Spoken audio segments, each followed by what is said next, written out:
1 miles per hour, which equates to about Mach 33. Houston Integrity, seat 1 and 2, leak check complete. Also, we powered up the AGA, and it's giving us a CO2 alarm at 4.4.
Integrity Houston for entry checklist.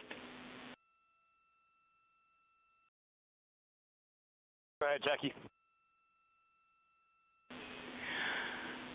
Reed, with this time to EI, we expect you're about to be stepping into steps 9 and 10 in the entry checklist.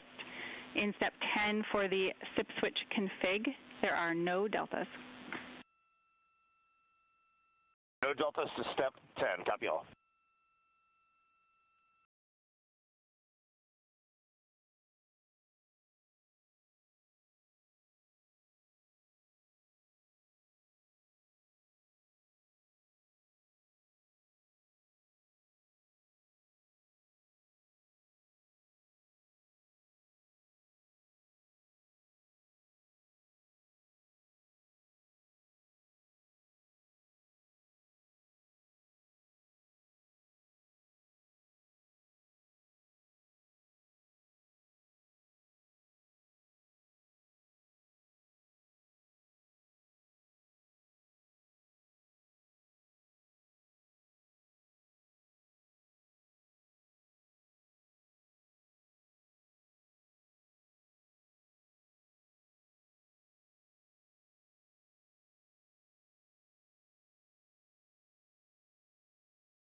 This is Mission Control, Houston.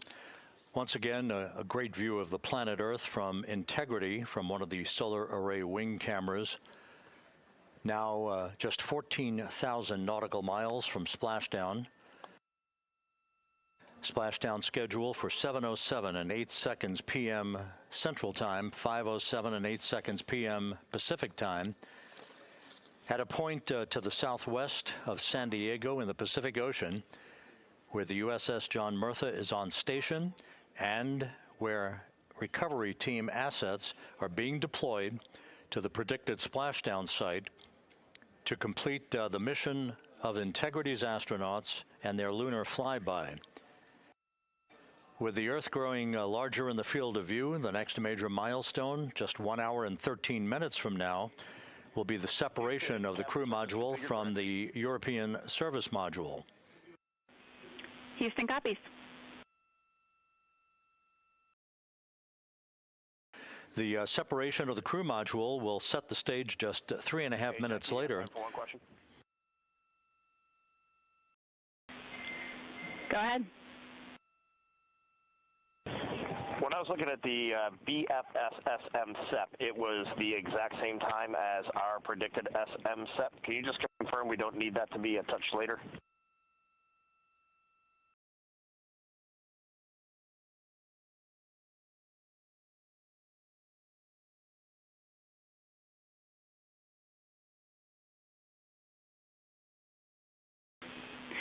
And Reed, matching is expected. That's when the sequence will begin for that whole SEP config. Outstanding. Thank you for the verification. Here in Mission Control in the Artemis Flight Control Room, Capcom Jackie Mahaffey confirming some of the timeline activities with Commander Reed Wiseman aboard the vehicle. The crew has suited up in its launch and entry suits, ready to begin the critical phase of this mission. Their homecoming to a high-speed entry and a parachute-assisted splashdown in the Pacific. Once again, the next major milestone, 1 hour, 11 minutes from now, the separation of the crew module from the European service module as Artemis's astronauts head home to complete this historic flight.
Artemis II mission is a test mission of the Orion space capsule.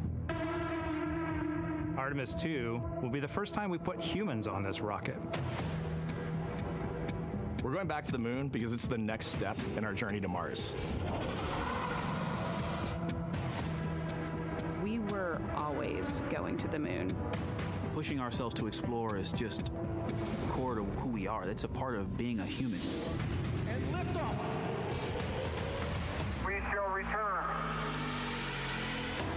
Continuing to test out every bit of Orion. Coming back to Earth, 7 miles a second. When humanity sets big goals, we can bring together genius from around the world. You have the best people on planet Earth putting this vehicle together. That's what's up. To innovate for the benefit of humanity and to inspire the world through discovery. And here we go.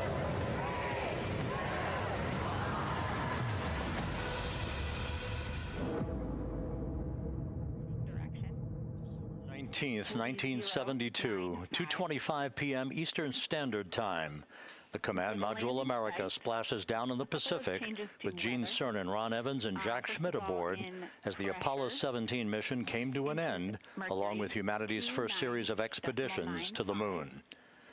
Today at this hour, you are looking live at our planet from the Integrity spacecraft, heading for a splashdown in the Pacific off the coast of San Diego just 1 hour and 35 minutes from now. And good day from the Artemis Flight Control Room here at the Johnson Space Center in Houston, where the entry flight control team is on duty at this hour, led by Flight Director Rick Henfling, joined on console with the voice you'll hear talking to the crew throughout the course of the day. That is Jackie Mahaffey, second from your left. Everything has gone extremely well as we are closing in on the return of Artemis's astronauts from their flight around the moon and historic lunar flyby that will culminate with that splashdown in the Pacific off the coast of San Diego just 1 hour and 35 minutes from now. And with that, it's a good entry pad, and we can continue in the procedure. Integrity.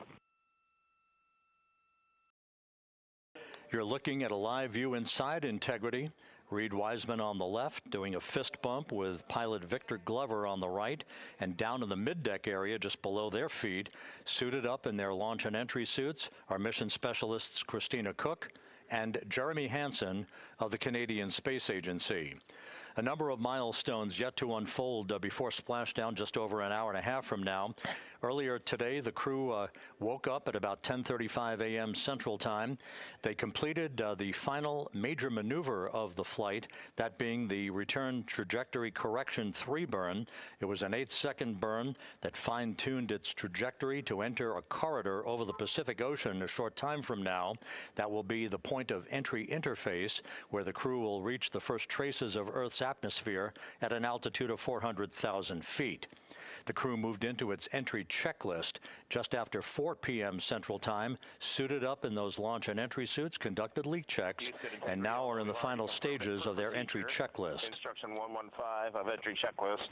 SM separation ATP is go. Houston copies. The next major milestone on the route home. Fully zipped, and they're working on EBS and then seating up. We copy. Thanks for the status. Jackie Mahaffey talking to Reed Wiseman aboard Integrity. The spacecraft now about 12,000 nautical miles from the Earth's surface. The next major milestone on tap for the crew will be the handover of communications from the Deep Space Network to the Tracking and Data Relay Satellite System. The Deep Space Network came into play after the translunar injection burn back on April 2nd that propelled Integrity toward its lunar flyby. We'll be back on the TDRS network here in about 41 minutes. Following that, the next activity will be the pyrotechnic separation of the crew module from the European service module. That is scheduled at 6:33 p.m. Central Time, followed 4 minutes later by one final critical maneuver. That will be a 19-second burn of Integrity's thrusters in what is called the crew module raise burn. Now, what that does is it basically acts If you were sitting in a reclining chair, you'd basically tilt yourself back. It raises the aft end of Integrity ever so slightly, and that is the final opportunity for us to fine-tune the angle of attack of Integrity through the area of peak heating at entry interface that will come a bit later on, about an hour and 18 minutes from now. So after the raise burn, we will be in the final orientation that will minimize any peak heating on the heat shield of Integrity and prior to the time the crew enters the Earth's atmosphere at an altitude of 400,000 feet. Entry interface. This is the critical time where the crew will reach the first traces of Earth's atmosphere at an altitude of 400,000 feet, traveling 34,882 feet per second. Just 24 seconds after entering the Earth's atmosphere, we will experience a communications blackout expected to last 6 minutes in duration. This is planned, and it is caused by the interaction of the velocity of Integrity with the friction of Earth's atmosphere. There will be a buildup of plasma around the vehicle, and that ionization will prevent any communications with the crew and any receipt of data by flight controllers here in Mission Control. That blackout is scheduled to begin at 6:53 and 54 seconds p.m. Central Time. Again, a 6-minute blackout that will end, if all goes as planned, at 6:59 and 55 seconds p.m. Central Time. At that point, we expect to regain communications with the crew and a reacquisition of data through the Tracking and Data Relay satellite system. We will have a series of roll maneuvers. These are computer commanded that will roll the vehicle slightly to the left, then back to the right. That will bleed off excess energy as we begin our peak period of velocity. We expect to reach a maximum velocity of 24,661.21 miles per hour, equivalent to about Mach 33 times the speed of sound, shortly after we enter that blackout period. Once we exit the blackout period, of course, we're in the denser regions of the Earth's atmosphere, and then we get set up for the parachute deployment sequence. First, the deployment of 3 forward bay cover chutes that will pull essentially the top forward bay cover off the very top of the Integrity vehicle. That will be followed by the deployment of drogue chutes, and then the final deployment of a series of 3 main parachutes at 7:04 and 44 seconds p.m. Central Time. From that point on, it is about 3 minutes or so until splashdown. Splashdown scheduled at 7:07 and 8 seconds p.m. Central Time at a gentle speed of 19 miles an hour. So just to give you some perspective, at the time that we enter the Earth's atmosphere, we're traveling somewhere around Mach 32. We will splash down at a speed of about 19 miles an hour. The G-forces that will build on the crew members inside Integrity will build to about 3.9 Gs. That is what is expected and what they have trained for and what the spacecraft is designed to support.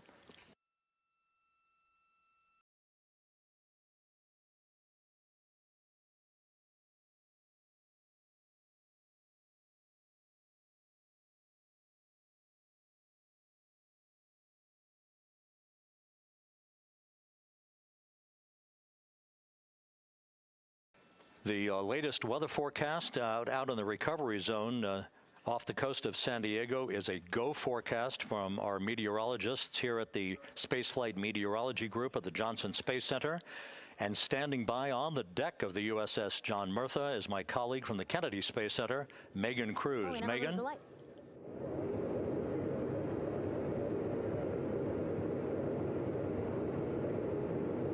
Hey there, Rob. Yeah, welcome to the bow of the USS John Murtha. This is where we will report out live updates from the ship as NASA and the U.S. military work to recover our Artemis II astronauts in just about an hour and a half. How exciting. Now, right now, as you can see, we are out in the Pacific Ocean. We are just west of San Diego. We're actually staged about 6.5 miles away from where we expect Orion to splash down. And then we will incrementally move closer. So at the time of splashdown, we'll be about 5 miles away, and then we will will move to 3.2 miles away. At that point, we'll pause, make sure that all the debris that might be coming down with Orion, because basically some parts of like the parachute system, they're jettisoned off Orion during descent. So we'll just want to make sure that those all land in the water and that we are safe to move even closer. So we will make sure that we can move a little closer, and at that point we will move to a mile away from Orion. And at that point the ship will circle the capsule while NASA and Navy recovery forces work to get our astronauts out, and we should have great views of the bow from here. But also we have a ton of cameras all around the ship. For example, we actually have some cameras right to the left of me here on the bow. These are very strong, stabilized cameras. We can really get up close to make sure that we are sharing all the images we have available to you.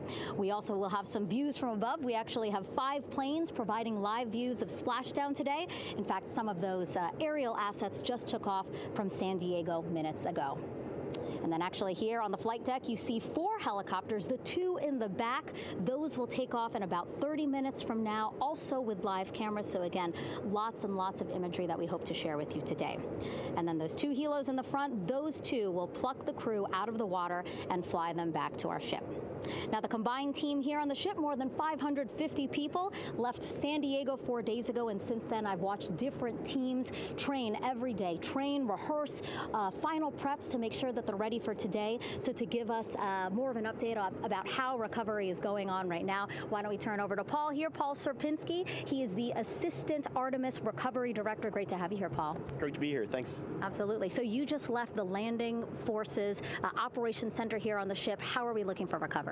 Right now, it's looking great. When I left, they were just about to get into weather briefing with Mission Control Center in Houston, but listening to the loops this morning and everything that's been going on, the return trajectory correction burn went great. They were right down the money, right on the money, right down the middle, where they should be coming back. Our forces here are teams out in the water. All our boats are launched or will be imminently. So yeah, it's just coming along great. Yeah. It's really nice to see. We did see some of those boats float behind us. We were hoping to give you a live view, but of course they floated right out of the camera shot as you came to us. But so basically the team right now here on the ship, basically like monitoring mode, but really things will pick up about 15 minutes after splashdown. Yeah, so a couple minutes before splashdown, things start happening really, really fast. Mm-hmm. Some events during the re-entry, they're maybe a second or 2 apart, and so it just takes a whole lot of effort and a lot of updates back and forth between us and Houston to try to keep track of everything that's happening, all in real time. And then after splashdown, that's when the recovery team really kicks into high gear. We have our boat teams, our boat crews going out, our divers doing hazardous assessments as they get progressively closer to the capsule, making sure it's safe for all of our people to go in, and it's also safe for the astronauts to come out, because really at the end of the day, that's what we're here for, is we're to make sure that the astronauts get home safe after their tremendous journey to the moon and back. But then also we have, like you mentioned on a minute ago, all of our imagery helicopters are taking imagery, camera shots of it as it's coming in all the way through splashdown. I mean, they'll see it as soon as it crosses the horizon, all the way to the ocean here. And then afterwards, we have to recover actually Orion to bring it into the well deck of the ship. Absolutely, yeah. And so once the astronauts are safe on board, then those same dive teams are going to transition into securing the capsule. They'll position some equipment around it to kind of facilitate that. The ship will move into position. We'll attach a really big winch line to it, and then a bunch of tending lines. We'll pull the capsule around behind the ship and then start to slowly bring it in.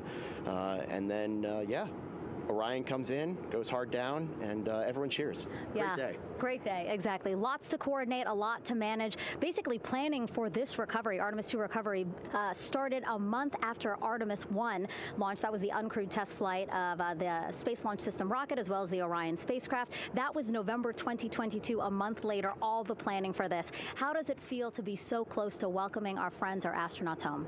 I mean, for the whole team, I walked around the ship this morning just kind of visiting with a lot of people, a lot of groups, and just kind of get the feel of them. And everyone has that same kind of mentality. Everyone's excited. Everyone's thrilled to see all that work that we've been doing, like you said, for the last 3 years, since right after the last one came back till now, and some people even further back. Some of them go back a decade or more. So everyone is just excited, and they're ready. They're really ready for this, and just to be able to see our crew come back, that's going to be a thrill for everyone. How are you feeling? Are you ready? Is this something you ever thought you'd be doing? I'm ready. I'm excited. This has been the pinnacle of my career so far. It really has. I've seen a lot of firsts, a lot of lasts, but I can't think of ever topping seeing the first crew to go to the moon and back in 50 years, and to be here and be a part of that. And it's just a tremendous privilege. And on behalf of the whole team, I'm thrilled, and so are all of us. We're ready. Yeah, I definitely think that those words really embody how everybody on the ship is feeling. So thank you so much, Paul. I appreciate you being here. And so, Rob, we'll toss it back to you again. We will continue to join you with live updates from the ship as much as possible. Thank you, Megan. Back here at the Johnson Space Center, the entry team of flight controllers looking over the shoulders of Reed Wiseman and Victor Glover there on the flight deck of Integrity, and again just below their feet in the mid-deck area, if you will, Christina Cook and Jeremy Hansen of the Canadian Space Agency. They're in the final review of their entry procedures and all of the activities that will follow here very shortly in trip hammer fashion. We should note that after splashdown occurs, the flight control team here in Houston will be monitoring the orientation of the Integrity spacecraft. We are expecting it to splash down upright in what is called the Stable 1 configuration, with the top of the spacecraft pointed upward. Stable 2 would indicate that it is upside down in the water. Regardless of the orientation, there will be 5 inflatable airbags called the CMOOS system. That's the acronym for Crew Module Uprighting System. We are suit on complete. Houston copies. Reed Wiseman acknowledging that the final steps in suit donning are now complete for the crew. Leak checks have been completed earlier. The CMOOS system, those 5 inflatable airbags, will be inflated with helium. Those airbags will ensure that the vehicle remains upright. While that activity is going on, the flight control team here will be checking the systems on Integrity, also making sure that there's no leakage of toxic gas from the spacecraft. It should take about 15 minutes from splashdown to the power down of all of the systems on Integrity. And at that point, assuming everything is in a nominal fashion, then the green light will be given for the Navy recovery teams to begin to make their way closer to Integrity, to begin the erection of a large inflatable life raft called a front porch that will be buttressed up alongside the hatchway to the spacecraft. That life raft will be used to bring the crew members out of this vehicle once the hatch is open, one by one.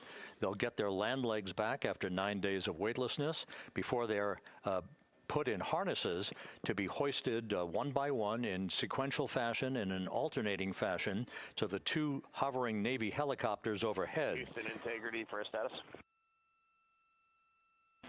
Go ahead. Seats 3 and 4 are connecting umbilicals. We're going to be stepping into leak check soon. 1 and 2 will be seated. 3 and 4 will be free float, and we'll configure EPROC accordingly. Houston copies all.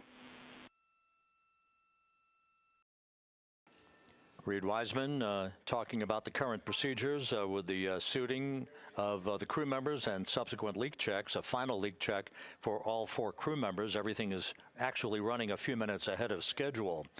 So once the life raft is inflated next to the Integrity spacecraft and the recovery teams have arrived alongside of the vehicle, the hatch will be open and the crew members will be brought outside into that front porch, as it is called, one by one. They then will be hoisted into the hovering helos overhead. And those helos then will turn around once the 4 crew members are on board, 2 for each helicopter, and will head back to the ship. That should be about a 10 to 15 minute transit. Once the helicopters land on the deck of the USS John Murtha, the crew members will be exiting those helicopters and brought into medical bay on the deck on the ship itself for comprehensive medical exams. They will spend a period of time yet to be determined on board the USS John Murtha before they are flown by helicopter to the shore in San Diego, to the San Diego Naval Air Station, and ultimately will board a NASA jet for the flight back to the Johnson Space Center here in Houston. Just to recap some of the key times that are coming up, we are expecting the separation of the crew module from the service module just 43 minutes from now. That is expected to occur at 6:33 p.m. Central Time, 7:33 p.m. Eastern Time. That will be followed just 4 minutes later by the crew module raise burn, the use of Integrity's thrusters one final time in a 19-second burn to slightly tilt the vehicle up into the correct orientation or angle of attack to ensure that it enters the Earth's atmosphere at the right angle, if you will. That will help deflect the buildup of heat against Integrity's heat shield. This was a deliberate move, a change in the procedures from the Artemis I mission that resulted in unexpected char loss on the Avcoat heat shield that had not been intended based on the entry trajectory for the Artemis I mission. What we're doing is we deliberately changed the trajectory of the entry from a skip entry that was about a 3,000-mile transit across the Pacific Ocean. We are expecting now from entry interface to the point of splashdown to have a range of just 1,701 nautical miles, and that in of itself will reduce the exposure time of heating on the heat shield of the spacecraft. Once the raise burn is complete, then the stage is set for entry interface at 6:53 and 31 seconds p.m. Central Time. That means that Integrity will be entering the Earth's atmosphere at an altitude of 400,000 feet, traveling at about 34,882 feet per second, heading for its splashdown site off the coast of San Diego, as you just heard from Megan Cruz on the deck of the USS John Murtha. Splashdown once again under those 3 main parachutes is expected at 7:07 and 8 seconds p.m. Central Time, 5:07 p.m. Pacific Time, 2.5 hours before sunset. The actual total distance traveled for Integrity from launch to splashdown is estimated at 694,481 statute miles. Now that includes the first high elliptical Earth orbit following launch that enabled Integrity to move to 43,000 miles above the Earth at its apogee, and enabling a 24-hour period of systems checkouts before the flight control team here and the mission management team gave approval for Integrity to conduct its translunar injection that propelled it on its way to the moon and its historic lunar flyby. So the total distance we expect this vehicle to have traveled at splashdown, 694,481 statute miles.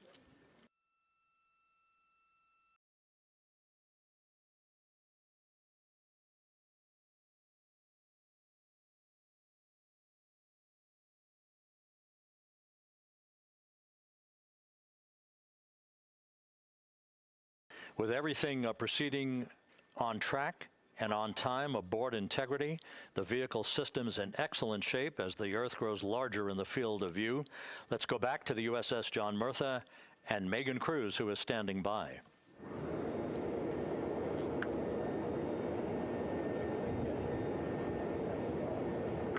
Hey, yeah, Rob, welcome back. Again, we are out in the Pacific Ocean, staged just about 6.5 miles from where we expect Orion to splash down now in just over an hour. How exciting, and the weather awesome conditions here. I know you see some wind blowing around my hair, but really nothing to speak of when it comes to having to recover our astronauts, as well as no waves here, really. So yeah, we're expecting a really great day. Also, hopefully, some really great views. You can see behind me that some of the clouds are starting to break up, so that's really exciting. And now, of course, this ship has a lot of people ready and excited to welcome our crew back home, including Dr. Rick Schuring here. He is a NASA flight surgeon. Great to have you here, Rick.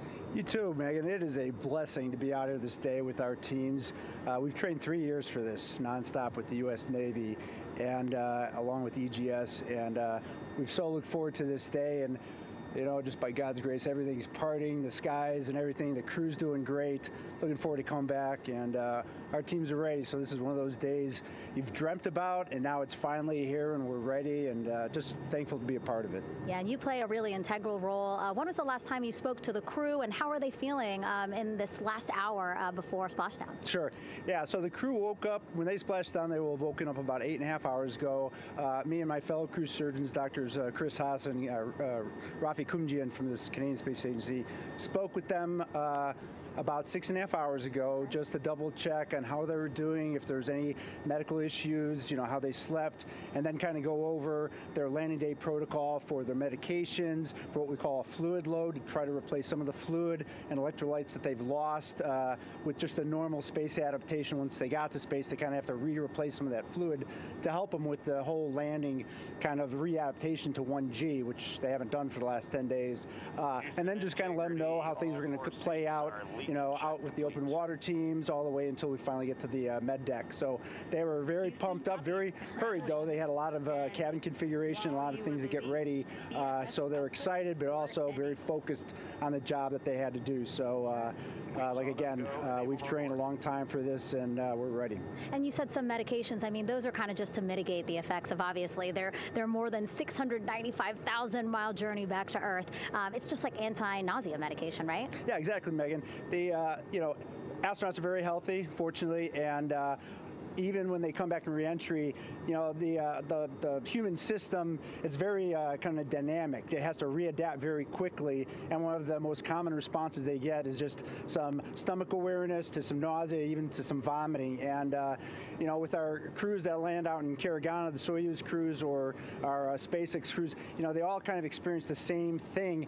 This will be the first time we're landing in water since December 1972, and I worked with all the Apollo astronauts years ago, and they all told me that, you know, landing in the water, especially in the Pacific, can be very provocative. So we take steps to give them medicines to really mitigate some of that nausea, vomiting, help them feel a little bit better, and also sometimes just use a little anti-inflammatory medicine just to help with coming back to 1 Earth, or 1G. The effects of microgravity, especially as you age and you have a little arthritis, you feel great in microgravity, and everyone kind of curses coming back to the ground, like, oh, dang, 1G, but so that helps a little bit. But for the most part, the main thing is just replacing that fluid and then trying to help them with that transition back to 1G, and then we're ready to go. Yeah, and their health is assessed almost immediately after they splash down. Yeah, so we have Dr. Jesse Wang, and we have our independent duty corpsmen, who are the Navy version of paramedics, extremely highly trained, highly experienced Navy medics and divers who will go out there, open the capsule about 25, 28 minutes after splashdown and do the first initial assessment. So Jesse and his team will go out there and look at each crew, kind of do their assessments, get vital signs, report back to Drs. Haas and Kumji and I back in the med bay, let them know how they're doing, and then you know, if they've got the normal kind of space adaptation kind of things, we expect that they're good to go on that. If anything, you know, didn't go the way we want, they're all prepared for that as well. And Jesse and his team, I mean, you know, this is their full-time job, taking care of, you know, sailors and folks who might be injured. We don't expect any injuries, but coming back, you know, going 25,000 miles an hour down to, you know, 20, you know, miles an hour is still a dynamic process. I've heard it described as, you know, kind of like a car crash. And then the crew will be ready to go, and Jesse and his team will make that transition to get them out to the front porch, do assessments on them again, call it to our med bay, and then once we have that and they're all good to go and the crew's feeling okay, we'll hoist them up in the helos. It's about a 3-minute flight back to the flight deck, and that's where me and the astronaut chief, Scott Tingle, will actually meet them.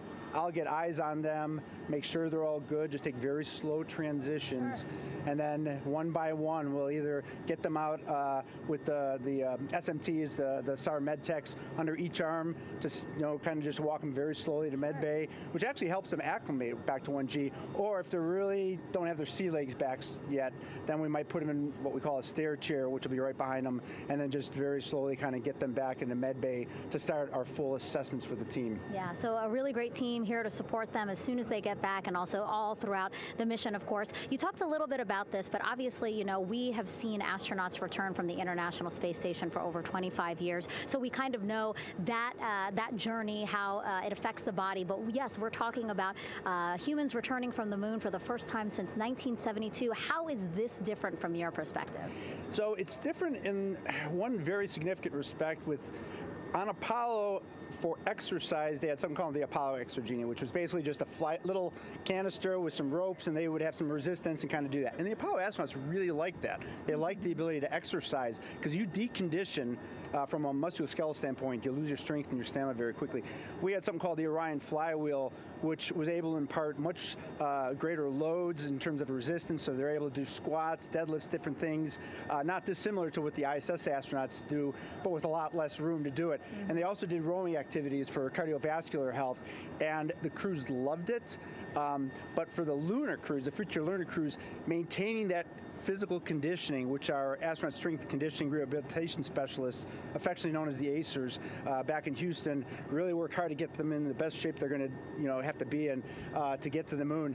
That device hopefully will maintain that. And Apollo only had about a 4.3-day journey to the moon. Our astronauts are going to have about a 10 to 14-day journey. Right. So maintaining that physical fitness, that strength and stamina is going to be crucial for the success of being able to do those very physically demanding lunar EVAs. Right. So we're very excited about what the astronauts have said about the device and what they have to say about the role exercise plays, going to the moon. And also the mental benefit. Sure. They just really like sweating, breaking the sweat, and actually just feeling like they're just getting a workout. Right. Thank you so much, Rick. I really appreciate it. I know they're going to be in good hands, so we'll let you get back to it. Thank you so much. Megan, thanks for the time. Back to you, Rob. Okay, Megan, back here in Mission Control in Houston, everything is moving along in order. This view of Reed Wiseman on the left, Victor Glover on the right. We have good suit leak checks. Everything aboard integrity is in excellent shape. The vehicle, with the Earth growing larger and larger in the field of view, we're now just about 8,200 nautical miles away from Earth and closing in for a splashdown just 1 hour and 5 minutes from now.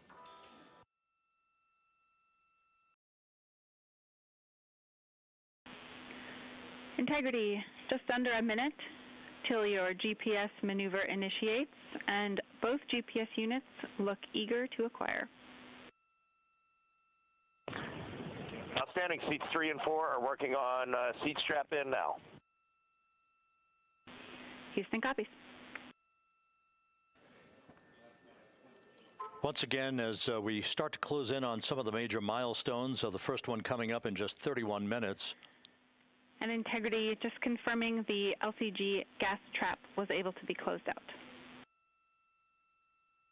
Affirmative. Copy. Crew module, service module separation scheduled just 31 minutes from now. The key point of interest, of course, will be the performance of Integrity's heat shield during its high-speed entry back into Earth and the peak heating that is expected around the spacecraft of some 4,000 to 5,000 degrees Fahrenheit. On Artemis I, as I think most folks know by now, we flew a trajectory known as a skip entry, in which we performed an initial dip into the atmosphere to bleed off some energy. Then we skipped out of the atmosphere and dipped back into the atmosphere before splashing down in the Pacific.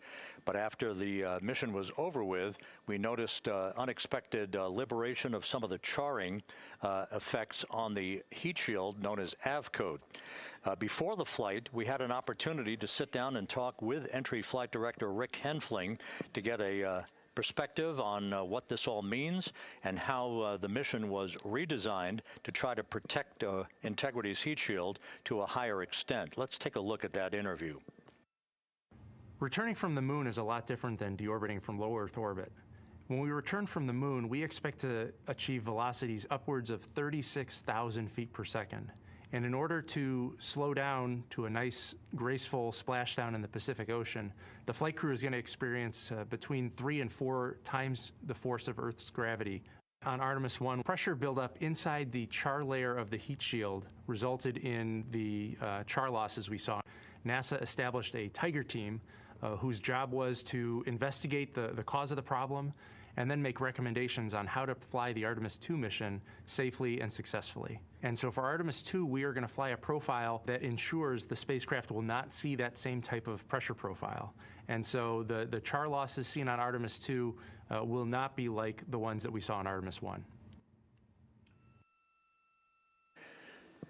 Rick Henfling indicated that the orientation of the spacecraft and the shortening of the distance of transit to the splashdown zone from the point of entry interface when we reach the top of the Earth's atmosphere, which will be coming up at 6:53 and 30 seconds p.m. Central Time, should do the trick in minimizing the deleterious forces against that heat shield that were noticed on the Artemis I mission. We think we see a beautiful sunrise over the west coast of Australia.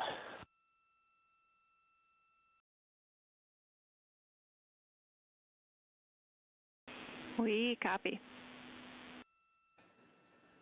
Commander Reed Wiseman reveling in his final hour in space on this mission as Integrity is passing over the southwest coast of Australia now at an altitude of some 7,600 nautical miles.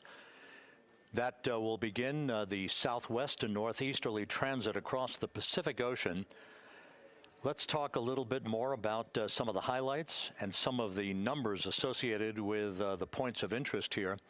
We are 27 and a half minutes away from crew module service module separation. That will be followed about 3.5 minutes later by the raise burn that we've discussed, a 19-second burn of Integrity's thrusters to fine-tune its angle of attack as it enters the Earth's atmosphere.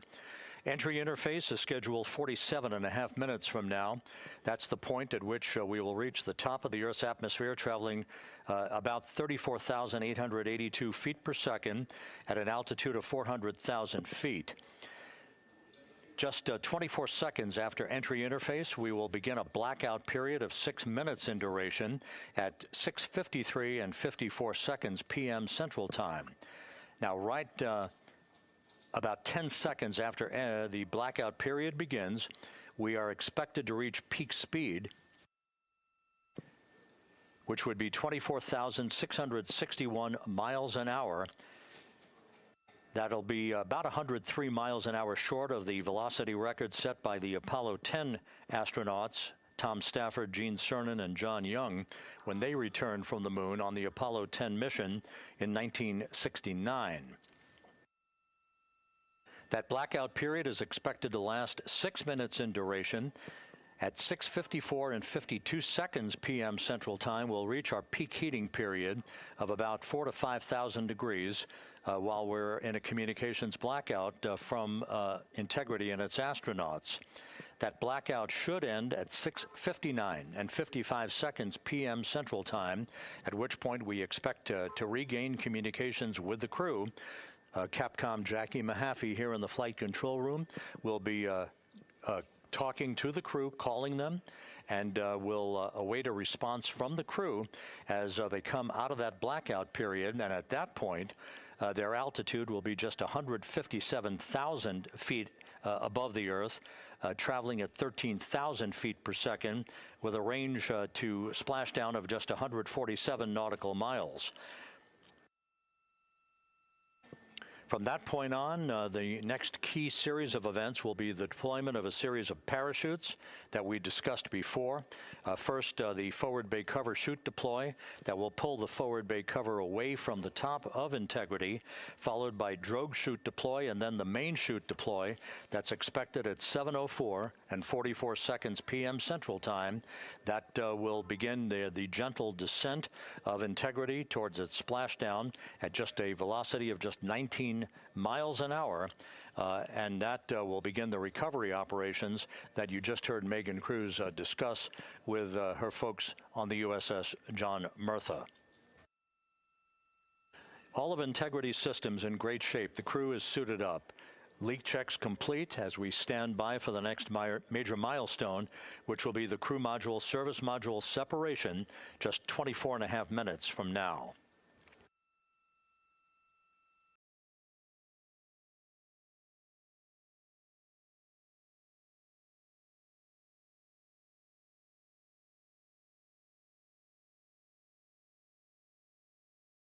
All of the activities from the start of entry interface to the point of splashdown will be quite rapid fire, just 13.5 minutes from the point at which we begin descent into the Earth's atmosphere till splashdown.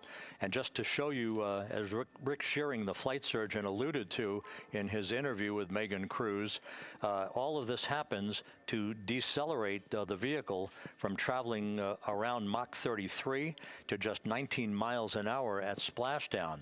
All of that happening in just 13.5 minutes. But the vehicle and the parachutes are all designed to support all of that, so we'll be standing by to report all that to you in sequential fashion as these milestones are ticked off and as we hear from the crew during its entry back into the Earth's atmosphere and ultimately when they emerge from the blackout period, and at that point we'll be just minutes away from splashdown.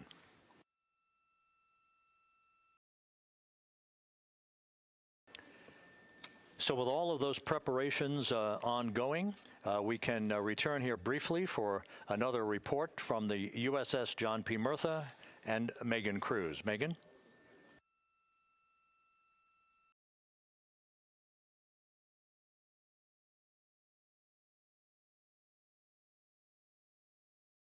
And we'll regain that communication with the USS John P. Murtha just momentarily. In the meantime, everything is on track aboard Integrity, the flight control team here in Houston, led by Entry Flight Director Rick Henfling. The voice you will hear talking to the crew is that of Jackie Mahaffey. She will be reporting everything to the crew and receiving their reports as they enter the Earth's atmosphere for their 13.5-minute plunge back into the atmosphere for splashdown off the coast of San Diego. Now we have the ship back with us and Megan Cruz aboard the USS John P. Murtha. Megan? 11 balloon, right?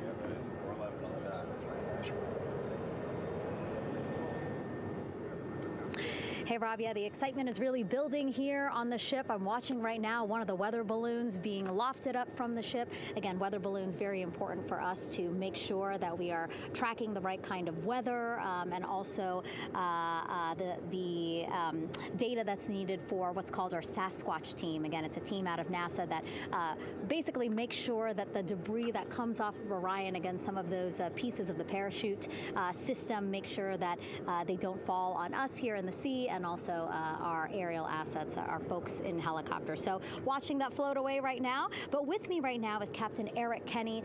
He's the commanding officer of the John P. Murtha naval ship. Thank you so much for being here. There are so many moving parts that you have to keep an eye on. That's absolutely right, yeah. But first of all, on behalf of the crew of USS John P. Murtha, Megan, thanks for having me on today. Happy to tell you what we're doing and excited to get the interview started. Yeah, absolutely. Why don't we actually take a look at the flight deck here? We'll start there. Basically, we also, while watching this weather balloon float away, we noticed all 4 helicopters leave the flight deck. We now have an empty flight deck. We had 2 imagery helos as well as the 2 crew helicopters that will go recover the crew. This is just one of the many things that, again, our ship of 550 people, it's something that you oversee as commanding officer. Yeah, absolutely. Every commanding officer, I would say really every naval service member, our priority is always safety. And as the commanding officer, I take that as one of my primary roles here on board. Mission accomplishment is important, safety always. So my day really has, I would say my message to the crew has sort of changed over the past 24 hours. As we're leading up to today, we've been building up the excitement and motivating the team for the training that we've executed. But really over the past 24 hours, now I'm trying to get us to slow down a little bit. Trust our training, right? Don't believe all the hype. Don't believe everything that's going on. Just let's trust what we've done to get to this point. And if we do that, we'll be successful today. Mm-hmm. And also part of the big success is obviously the coordination between NASA and the U.S. military. How does it feel being able to support the human space program we have? Yeah, I mean, since 1959 with Mercury, Gemini, Apollo, the history between NASA and the Navy has been in lockstep. But like any other skill, if you don't practice it regularly, that skill atrophies. So we've had a few decades off from that. But, over the past 4 or 5 years, really with this ship over the past year, we've constantly trained and working for this moment right here. Building up the hype, but to get to this point today, to be able to trust in all the training we've done. We've worked with, working with NASA, the Air Force, the medical team, dive team. You want to talk about high-performance organizations coming together, working in unison? We are seeing that here on board the USS John P. Murtha, and I can't be more proud of all the work everyone's doing. Yeah, you had some great words this morning saying just that, again, that it's really nice to see everybody working together and so excited. I mean, you just became the commanding officer of this ship back in February. How does it personally feel for you to be a part of this historic moment today? Yeah, I mean, first and foremost, I'd say any opportunity to command any warship in the United States Navy is a tremendous honor, is a pinnacle of any naval officer's career. That being said, as my change of command was approaching, and I realized that Artemis was going to be in the window here, to say that I'm humbled and honored to be here is an understatement. What really just excites me is the opportunity to see this crew, who has been training so hard over the past year plus, come together. It is what inspires me. Listening to NASA and the ownership and pride they take. They make my crew better. I think we're making NASA better together. That synergy is something that I'm happy to see and hopefully take forward with me in my career. Yeah, it's all about partnerships. We couldn't do it without you, and we couldn't have gotten to the moon without our international partners as well. So thank you so much, Captain. It was really great to have you here today. Thanks, Megan. Awesome. All right, Rob, back to you. Thank you, Megan. Back here in Mission Control in Houston. We just had a quick view of the crew. We'll get that view back, and there they are again. Here in Mission Control, the entry team of flight controllers led by Rick Henfling and Jackie Mahaffey serving as the spacecraft communicator. We have just handed over communications links from the Deep Space Network that we communicated with the crew through from the time of the translunar injection burn back on April 2nd. We've just handed back to the Tracking and Data Relay satellite system as we prepare for the crew module service module separation that will take place just 17 minutes from now. With the Earth looming in front of Integrity as it barrels back for a splashdown of the Pacific just 50 minutes from now, we're just 5,700 nautical miles from splashdown. Just one other quick note about the comparison from the Artemis I entry profile to the Artemis II entry profile and how that is serving as an extra layer of protection for Integrity's heat shield. The Artemis I entry had an entry range of some 3,178 nautical miles, a very long downtrack, and a very longer period of exposure to heat loads than we're experiencing tonight. It also had that skip entry profile that we discussed earlier, dipping into the Earth's atmosphere, then back out, then back in. It was about 20 minutes of exposure. Integrity, Houston, comm check on TDRS. Jackie, we have it loud and clear on TDRS. We have you the same. And there's one of the weather balloons being deployed from the USS John P. Murtha.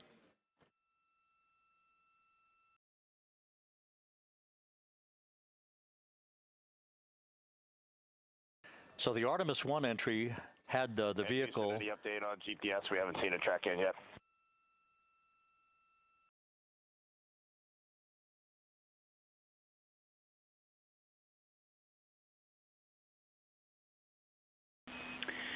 Reed, we are watching. We are starting to get into the window where they may start acquiring, so should be within the next 10 minutes.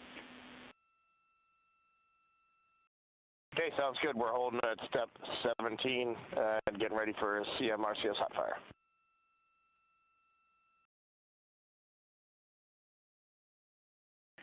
And that exchange indicating that we are expecting to acquire data from the GPS system on board. That'll be a navigational tool that will basically tell Integrity's computers that they're on track down the center line of the corridor for the entry interface that will lead them to their splashdown point.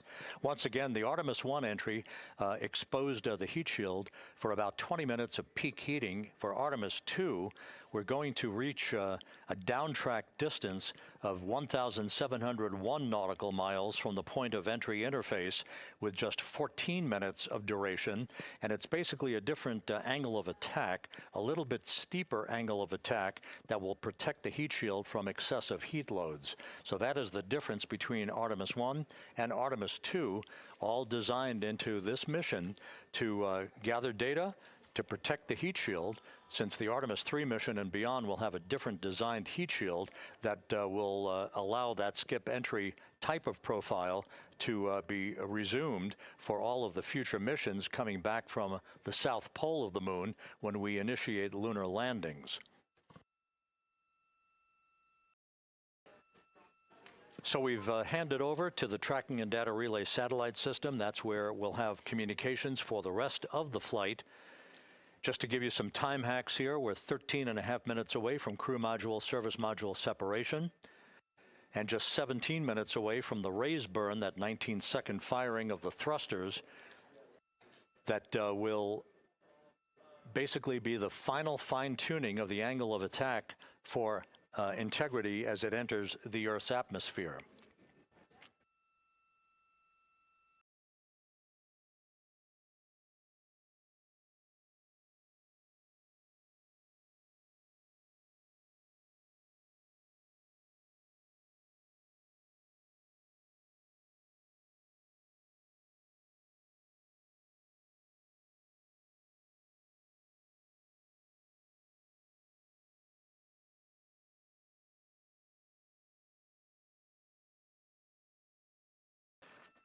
And once again, a dueling box view of some of the assets that are involved in recovery operations today.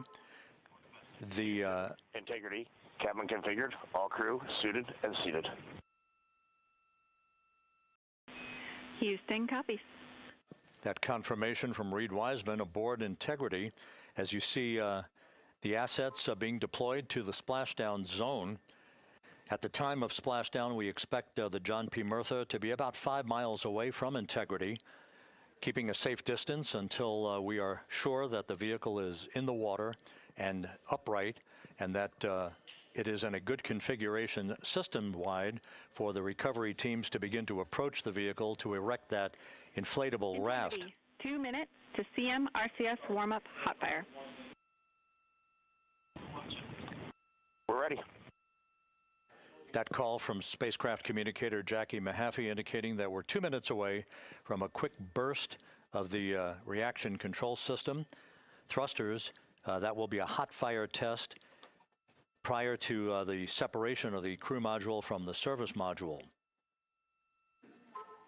The European service module has performed flawlessly throughout this flight. Everything, all the burns that had been prescribed for that service module have been executed on time and without a problem. There is the European flight control room that has overseen the manufacturing, the design of the European service module. They deserve quite a bit of credit on this mission for not only propelling the Integrity and its astronauts toward the moon, but also conducting the fine-tuning of its trajectory to bring it to this point where we are dead spot on down the middle of the corridor trajectory-wise to bring Integrity down for its splashdown in the Pacific just 44 minutes from now.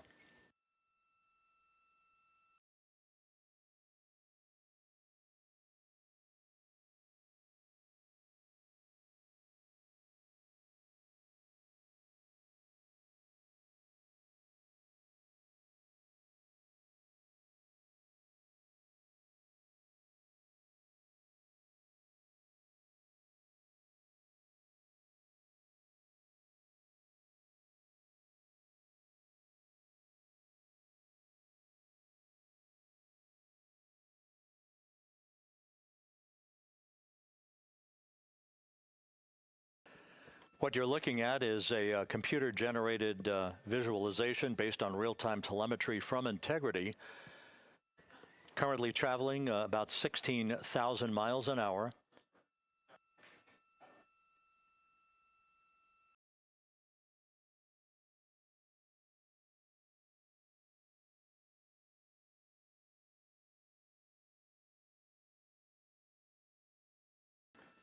Integrity traveling about 16,000 miles an hour. For the prop cautions, we're taking a look. Copy that.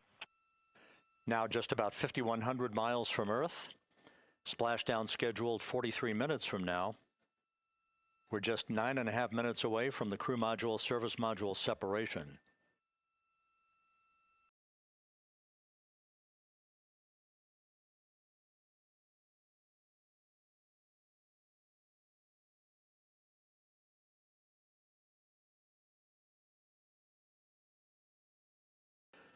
We are confirming. Integrity, we are assessing details, but so far looks like a good hot fire. Looks good on board, Jackie. Thank you. And Jackie Mahaffey took the words out of my mouth. I was just about to say that we had a good hot fire test of the thrusters in advance of the crew module service module separation that's coming up just 8.5 minutes from now. This will begin the period in which we will have rapid-fire succession of critical activities on board that will lead to entry interface just 28 minutes from now, where the vehicle will enter the Earth's atmosphere at an altitude of 400,000 feet. The time of entry interface, 6:53 and 30 seconds p.m. Central Time.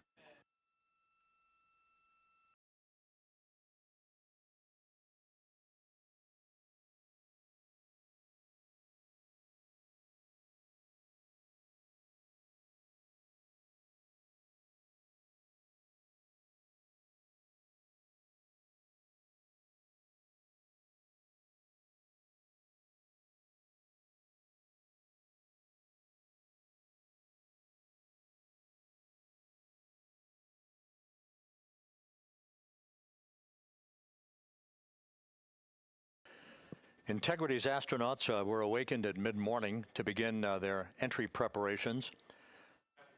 And propulsion officer now reports a good hot fire test in preparation for the crew module service module separation.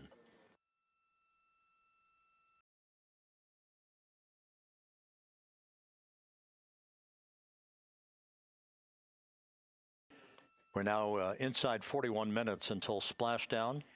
Integrity Houston, we have confirmed a good CMRCS hot fire.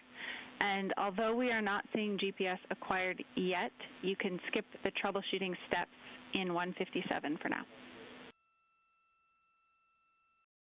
Integrity copies.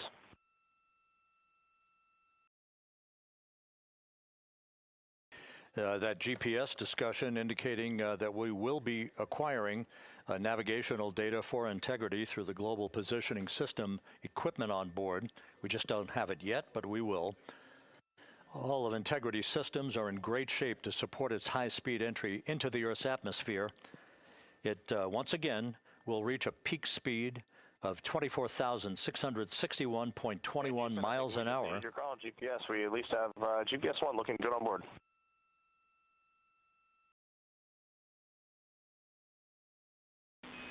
We are confirming.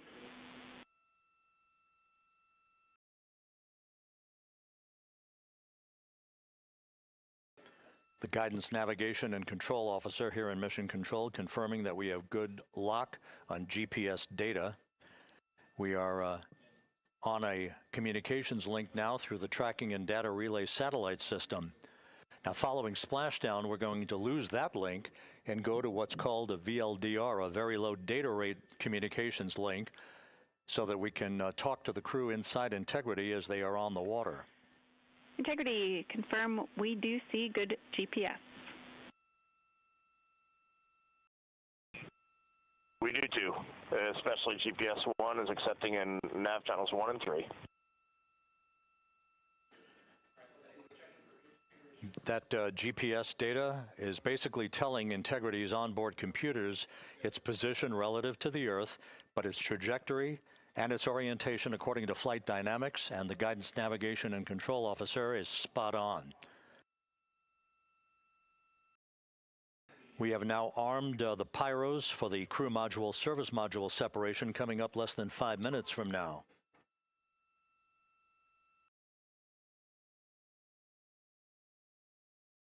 Once again, just 10 seconds after entry interface, we will see Integrity reaching its peak speed of 24,661.21 miles per hour. That will be just seconds before we begin a 6-minute blackout period. Integrity, Houston. Your vehicle is in a good config for CM-SM SEP and go for CM raise. Houston, we see the same on board and copy go for CM raise.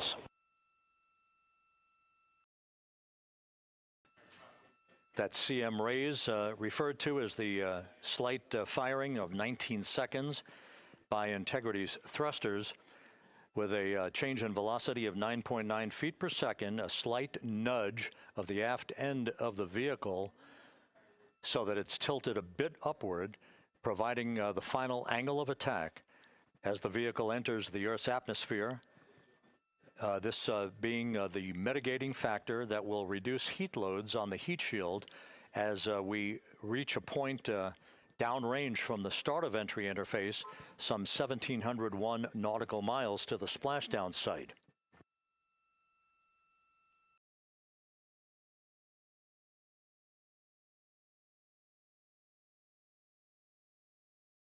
Integrity systems in excellent shape. We are currently 3,300 nautical miles left in this mission. Splashdown scheduled 36 minutes, 39 seconds from now.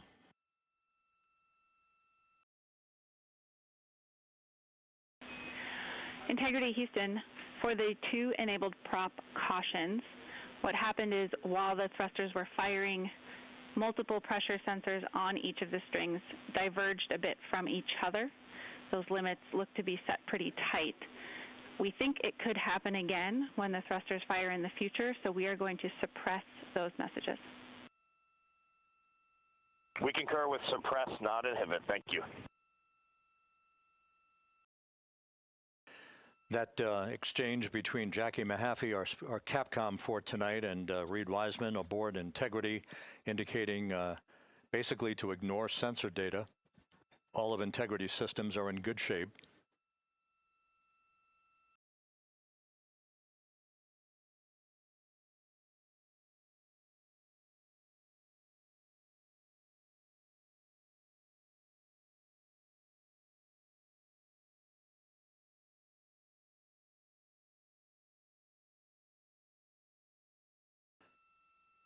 Now, coming up on about 90 seconds till the crew module, service module separation.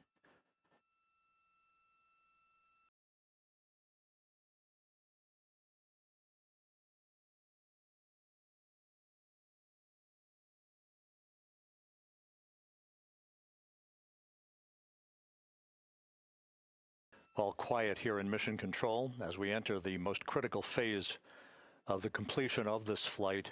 All of the preparatory activities leading up to the vehicle entering the Earth's atmosphere just 21 minutes from now.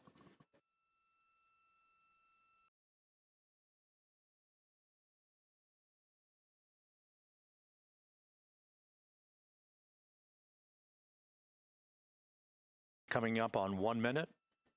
Mark 1 minute till crew module, service module separation.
And we have confirmation of crew module, service module separation, and a great view, albeit momentarily. Houston, good step on board. Houston copies and concurs. The European service module now separated from Integrity, a job well done. Integrity, no action for the 4 CDH cautions. Those are SM related, not applicable. Integrity.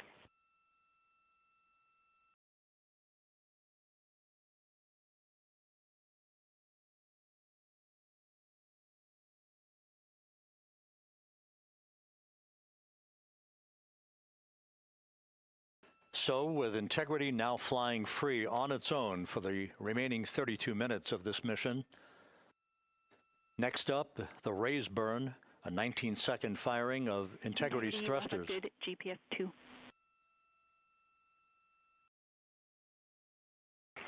Integrity copies, good GPS 2. Coming up on the 2-minute mark until the raise burn. Again, this is the final tweaking of the orientation of Integrity to put it in the right angle, if you will, the angle of attack that it will fly in during its entrance into the Earth's atmosphere. Entry interface now just 18 minutes, 25 seconds away. This is a visualization, but driven by real-time telemetry. This is the maneuvering of Integrity to the raise burn orientation. Just 2,800 miles from Earth.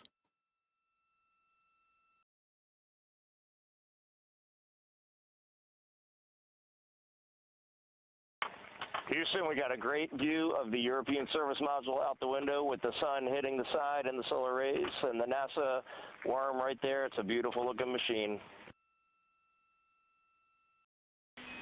Roger.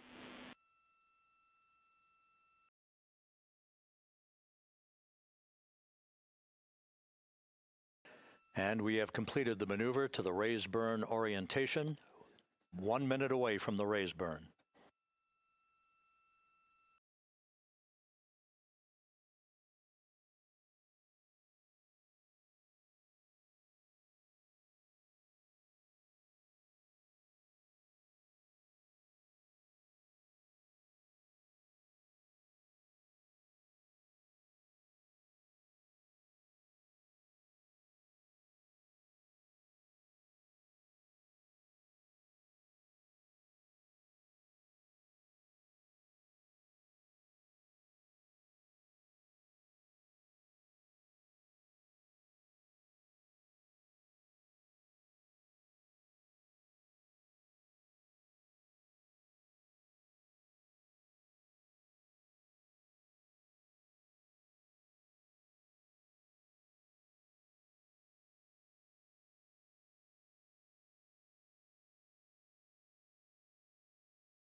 And the crew module raise burn is underway, a 19-second firing of the thrusters, and we have a completion of the burn.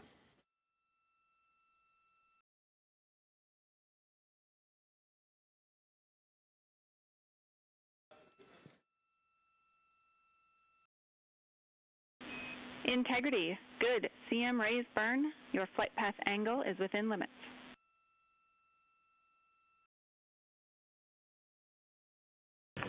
Integrity copies. Looks good on board, Jackie. So the final maneuver is now complete. Our trajectory for a splashdown in the Pacific 29 minutes from now is set and will not be amended any further. And we have the right angle of attack to mitigate any excessive heat loads on the vehicle during entry interface. Integrity, Houston, a heads up about comm coverage. When you perform the 180 roll, for the first minute or so in that attitude, we expect about a minute LOS. We copy.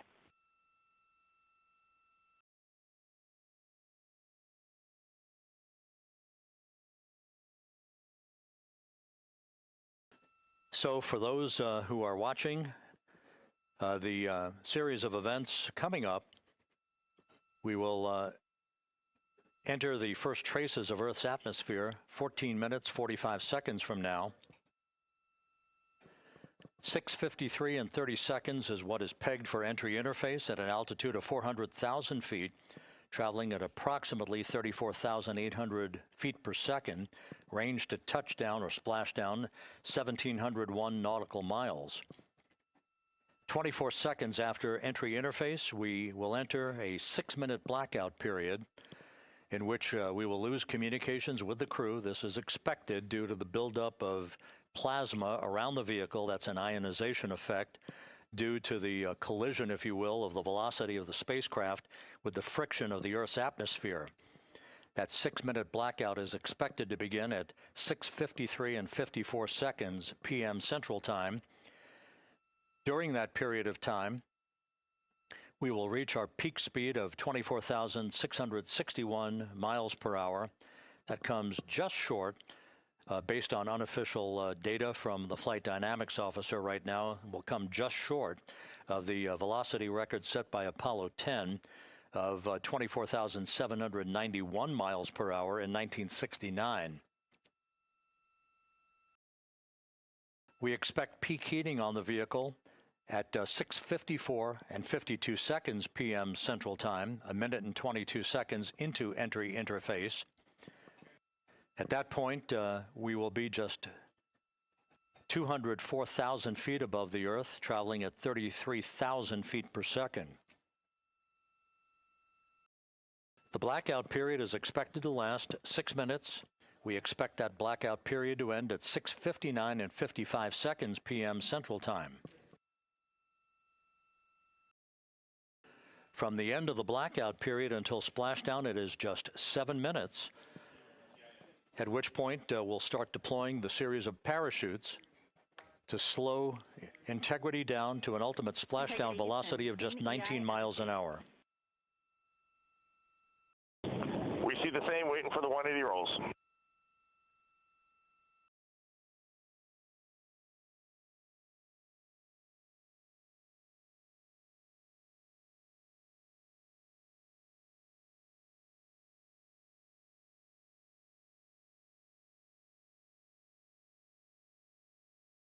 The parachute deployment sequence, once again, will come in several segments, but in rapid-fire succession. And we have a great view of the moon out window 2. Looks a little smaller than yesterday. Guess we'll have to go back.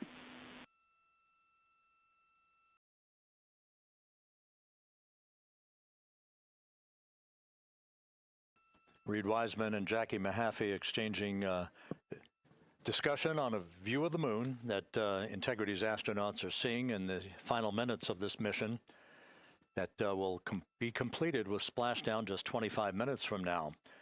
3 forward bay cover parachutes will be used to pull the forward bay cover off the top of the vehicle. Then 2 drogue parachutes will be deployed to slow and stabilize the crew module during its descent, followed by 3 pilot parachutes that will lift and deploy the main parachutes from the forward bay. The final sequence will have 3 main parachutes deployed. These will be 116 feet in diameter, each main parachute approximately 265 feet long when reefed.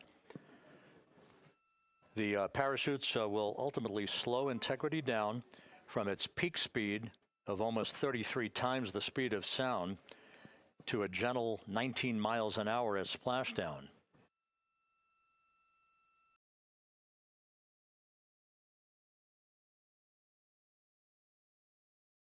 The vehicle is now currently in a roll to the proper attitude for entry interface.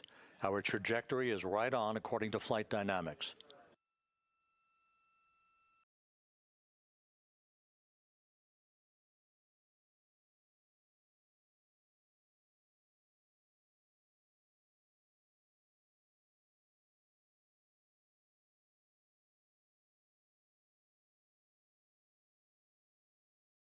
Integrity is on a trajectory from southwest and northeast across the Pacific Ocean, descending at a rate of 15,000 feet per second.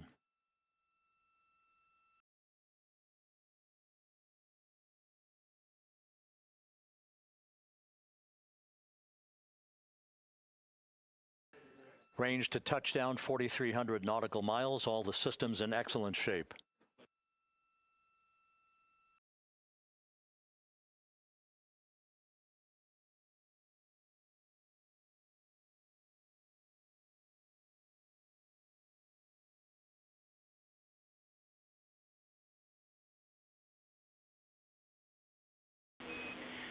Integrity, Orion in the EI roll 180 attitude. Looks good on board, Jackie.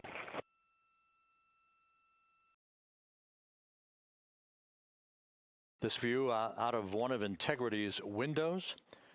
We had a call for 3 good barrows. Those are barometric pressure sensors that feed altitude and rate of descent information to Integrity's computers that will trigger the parachute deployment sequence.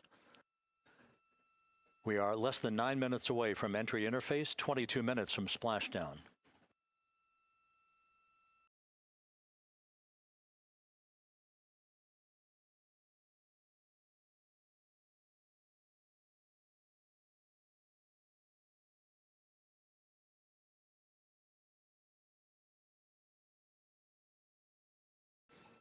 You can see the reflection of one of the crew members in the window.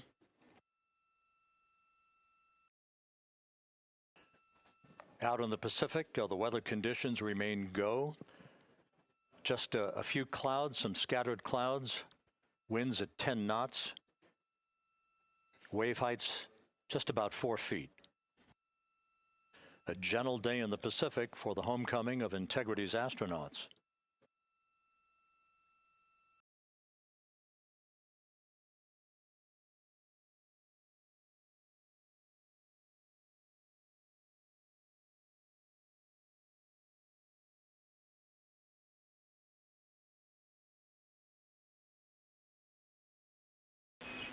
Integrity back in EI attitude.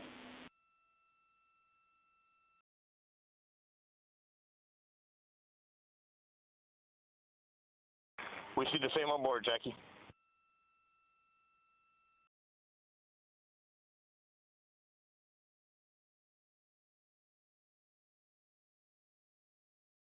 Houston, purge is complete. Crew and vehicle are configured for entry. Houston copies. And we're in step 37, transferring nav state to BFS.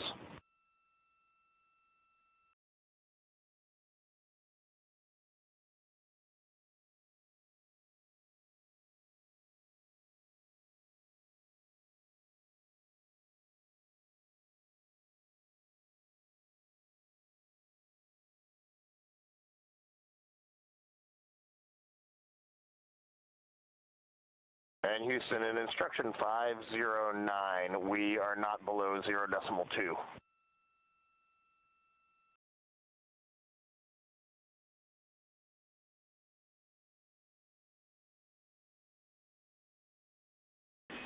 Integrity, no action required.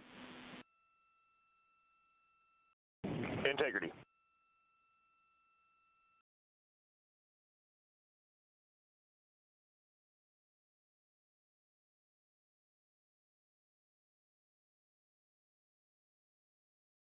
Now 6 minutes away from entry interface.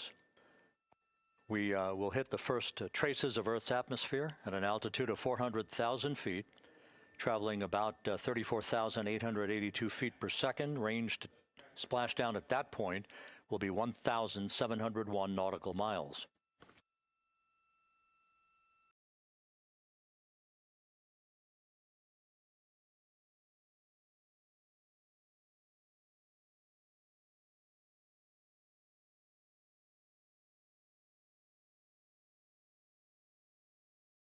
And once again, just a reminder, some 24 seconds after entry interface, we do expect to lose communications with the vehicle and the crew during a 6-minute blackout period when a plasma shield will build up around the spacecraft due to the ionization, due to heating effects. And Flight Dynamics has just confirmed we will have a blackout period of exactly 6 minutes in duration. And once again, that's due to the fact that a plasma buildup around the vehicle will prevent communications and data, so we will not be able to talk to the crew members at that time, nor will we receive data here in the flight control room. Houston, everything is looking good on board. Just confirm no pre-EI downloads. Houston concurs. That blackout period to begin at 6:53 and 54 seconds p.m. Central Time, and again will last about 6 minutes in duration.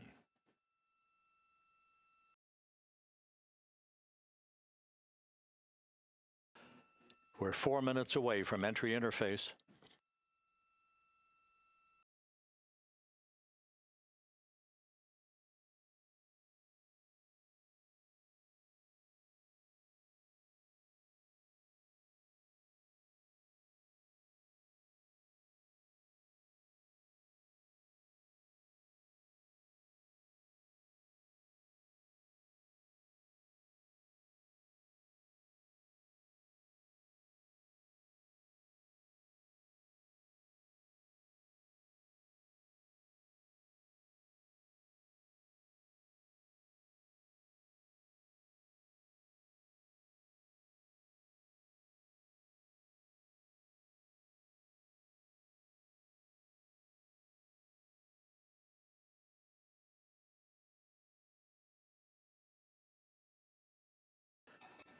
This view from Integrity as it crosses from southwest to northeast across the Pacific Ocean, 3 minutes from entry interface.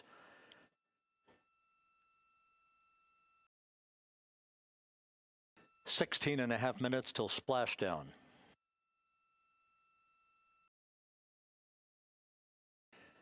The USS John P. Murtha and the recovery team is on station and in position, as are the airborne imagery assets that we hope to receive imagery from as Artemis enters the Earth's atmosphere and through parachute deployment.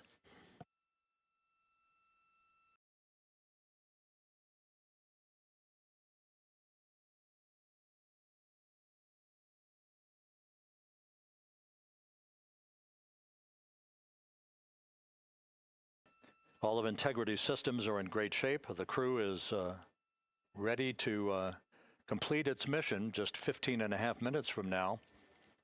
All of the activities today have gone off in perfect fashion. No issues with the vehicle, no issues with the crew. And the weather at the splashdown site is go.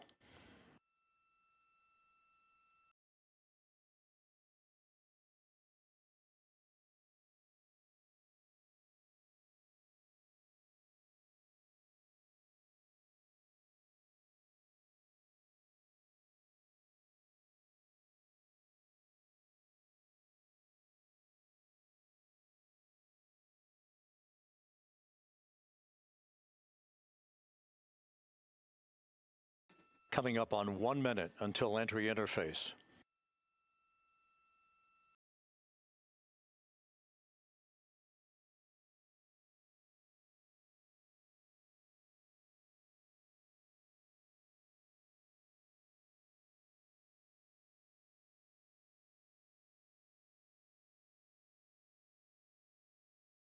Mark 1 minute until entry interface.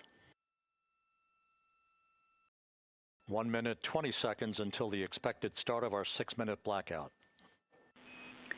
Integrity, 1 minute to a 6-minute blackout. Integrity.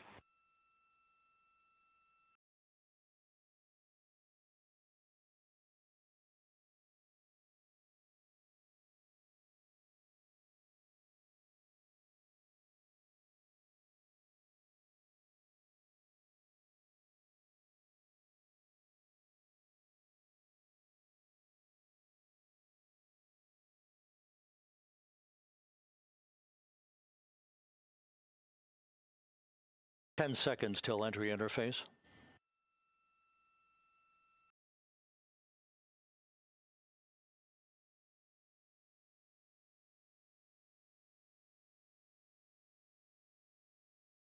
And we have crossed the threshold, now entering the Earth's atmosphere. We're at 400,000 feet, traveling 34,800 feet per second.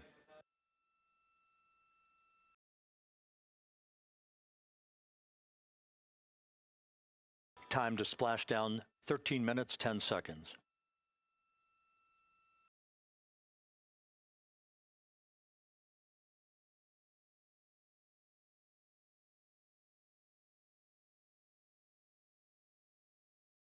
And as predicted, we've entered our communications blackout. This will be a 6-minute blackout period. No voice, no data from the crew.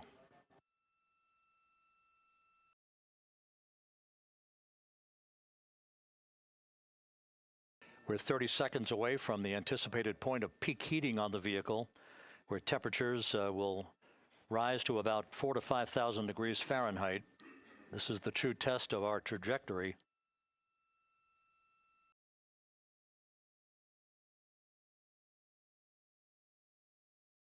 And from the G5 aircraft in the vicinity of the splashdown zone, this view of integrity.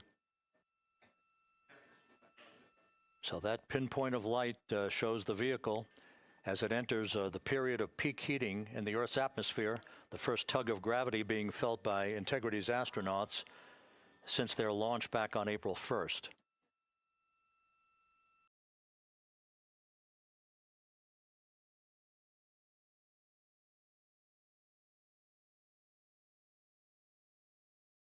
Four and a half minutes until the end of the blackout period. Time to splash down, 11 minutes, 33 seconds.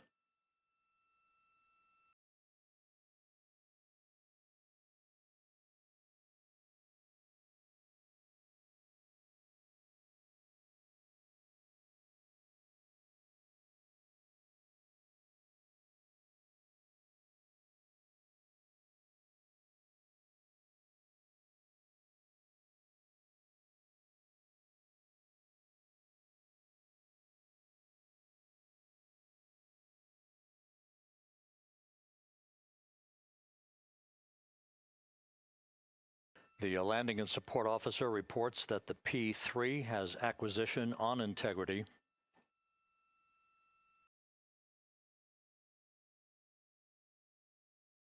Three and a half minutes left in this blackout period. This is a visualization of the plasma buildup around the spacecraft and the repelling of that heat on Integrity's heat shield.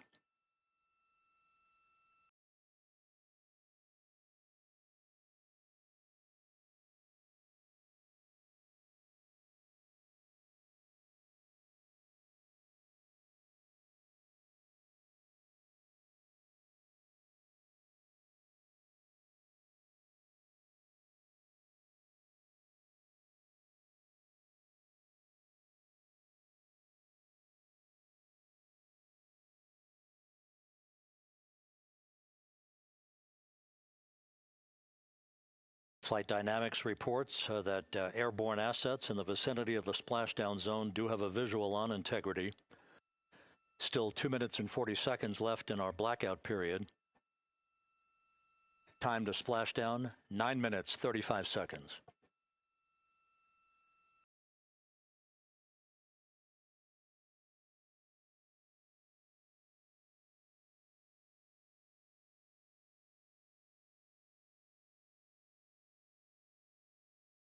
Multiple airborne assets as part of the recovery team all have visuals on Integrity.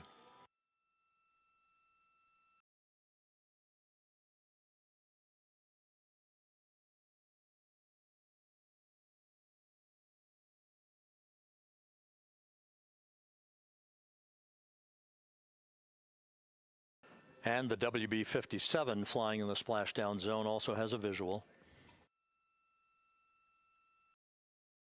And the Navy helos also have visuals.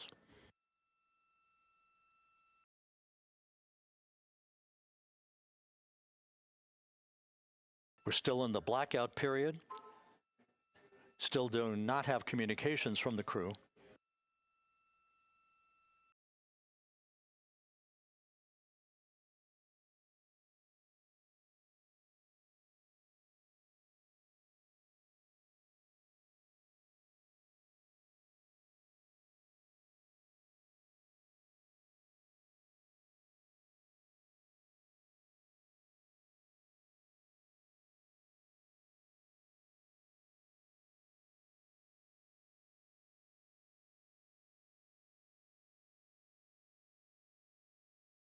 We're standing by for communications from the crew.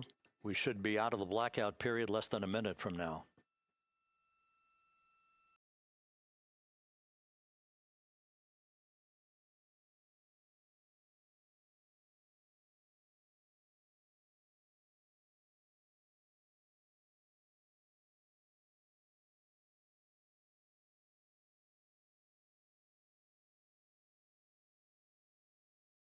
We are now processing data from Integrity.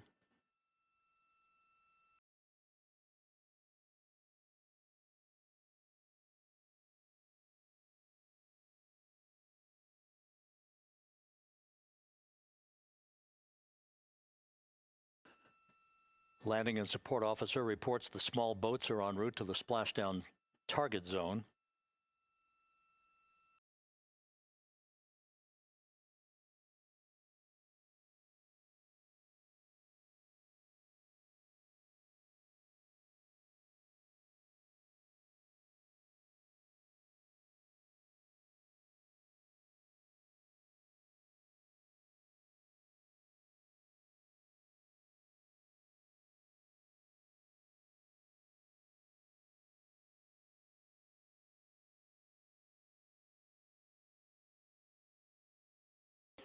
Passing through 150,000 feet, our trajectory is perfect.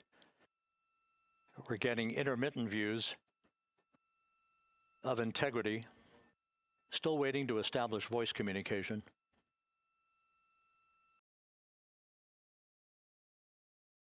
Integrity, Houston, comm check, post-blackout. Houston, Integrity, we have you loud and clear. Your trajectory is nominal, and your recovery teams have visual. Guidance looks good. No action for the enabled internal camera controller fail. Big cheers from the viewing room here in Mission Control as voice communication reestablished with Commander Reed Wiseman. For America and a waiting world, Integrity is 5.5 minutes away from coming home.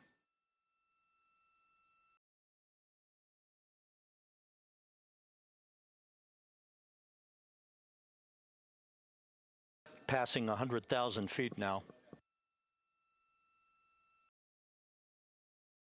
Range to splashdown 19 nautical miles.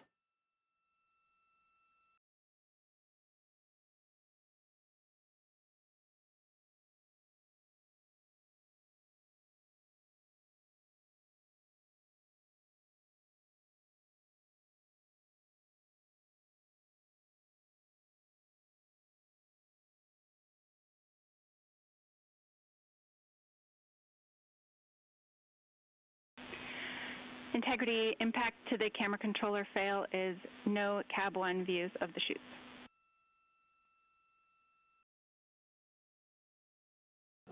Integrity. We're processing good data through the GPS system. A good view of Integrity, time to splashdown 4.5 minutes.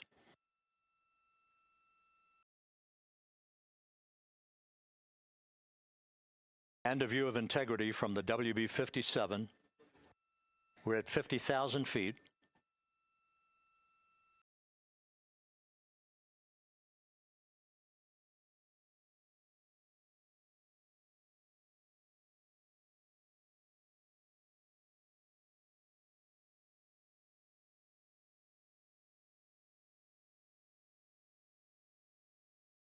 The pyros are armed for forward bay cover jettison.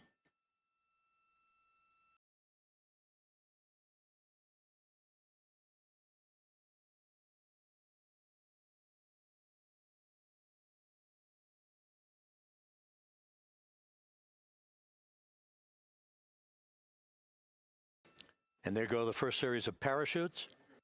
And we're on drogues. And Houston, we're visual 2 drogues out the window. 2 good drogue chutes. Next up. We copy, we see them. Next up, the deployment of pilot parachutes that will pull the main chutes out. Time to splash down 3 minutes and 10 seconds.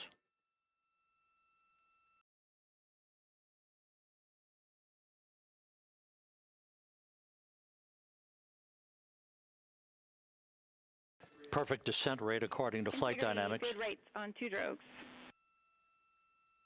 We see the same on board.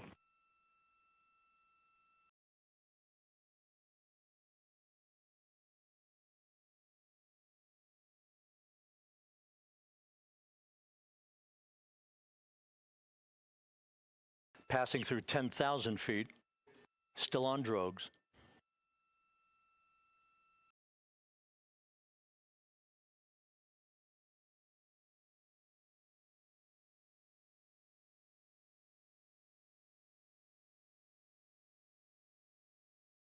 Main chute deploy.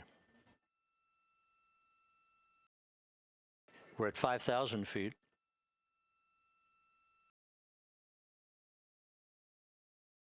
Search and recovery beacon has been activated on integrity. And we have 3 good main chutes. Good 3 main chutes, good reefing, good descent rate. Good rates, and we see 3 good-looking parachutes.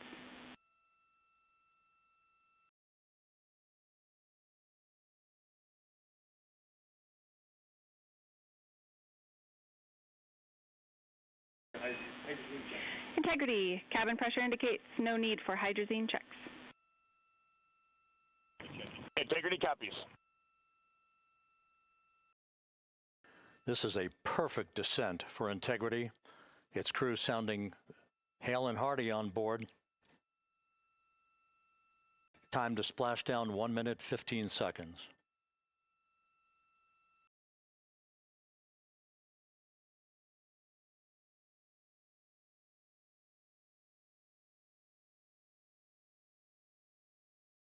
Integrity about to complete a journey spanning 694,481 miles from its launch from the Kennedy Space Center back on April 1st, and a trip around the moon.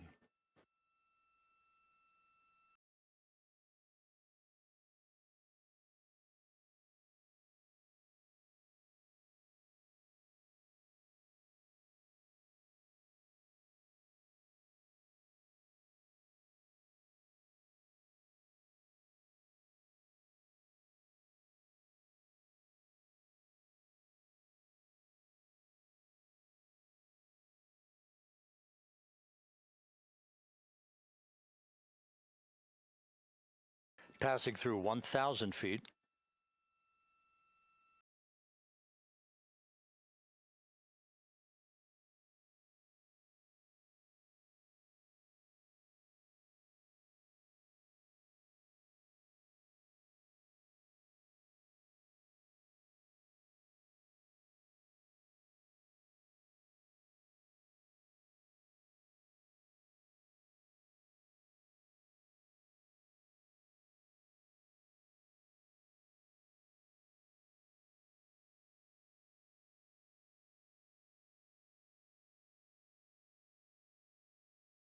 Houston Integrity, splashdown, sending post-landing command now.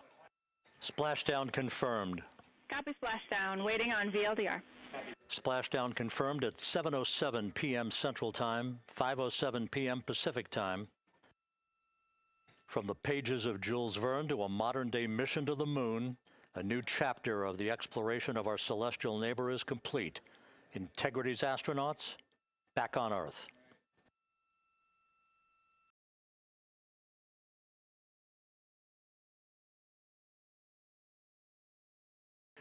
And the landing and support officer reports the vehicle is stable 1.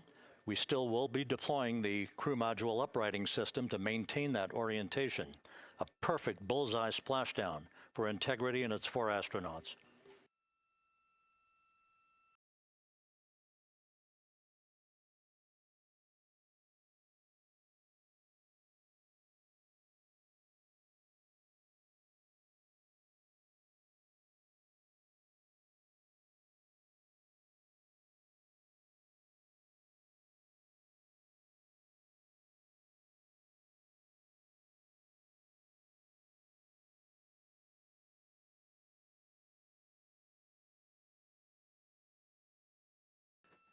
The unofficial splashdown time, 7:07 and 47 seconds p.m. Central Time. We'll get that refined for you.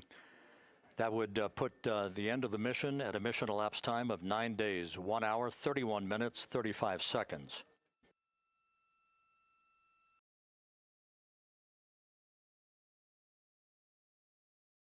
And we're configuring for very low data rate.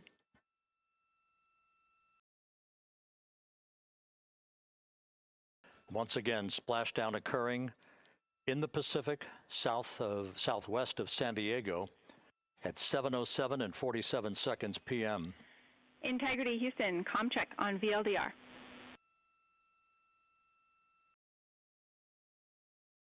Houston, we have you loud and clear on VLDR. How us? We have you the same. We'll meet you over in post-landing. Perfect communications established. A journey. We are stable 1, 4 green crew members. Houston copies all.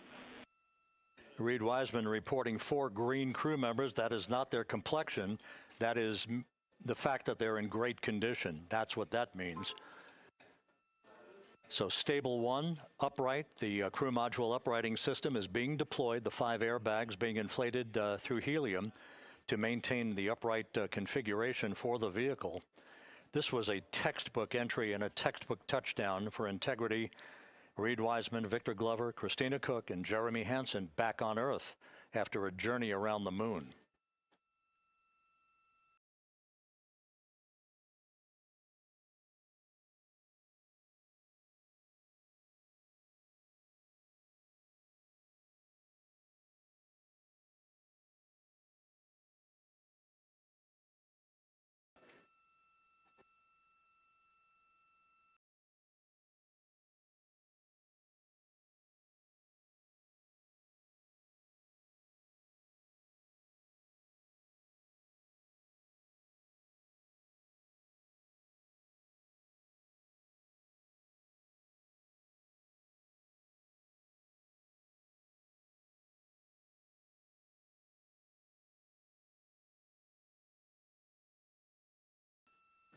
We continue to monitor the functioning of the CMOOS system.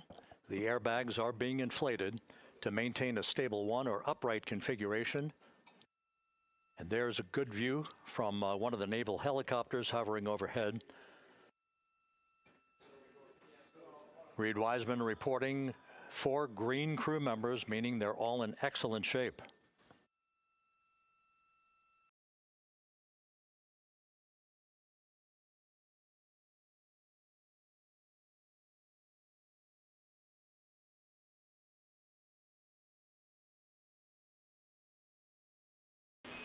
Integrity Houston for SAR beacon and radio. SAR beacon is in for 06, and we're powering the radio now. Go ahead.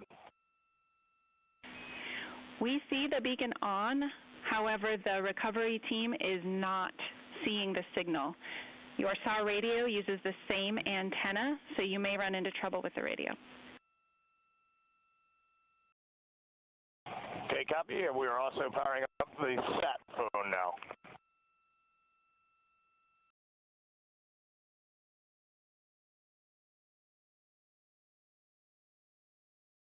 So Integrity is in great shape, and as the crew continues its post-splashdown timelined activities on board, Reed Wiseman once again reporting that all 4 crew members are in excellent shape. And we have 5 inflated airbags to maintain an upright configuration so that the recovery team can now begin a slow approach to the vehicle. Meanwhile, here in the flight control room, Entry Flight Director Rick Henfling is polling his team of flight controllers for the start of powering down the vehicle after a thorough systems check. We have no toxic gases to be concerned about, so the recovery personnel can approach the vehicle, but not until we have powered down the spacecraft. That's expected to take a few more minutes.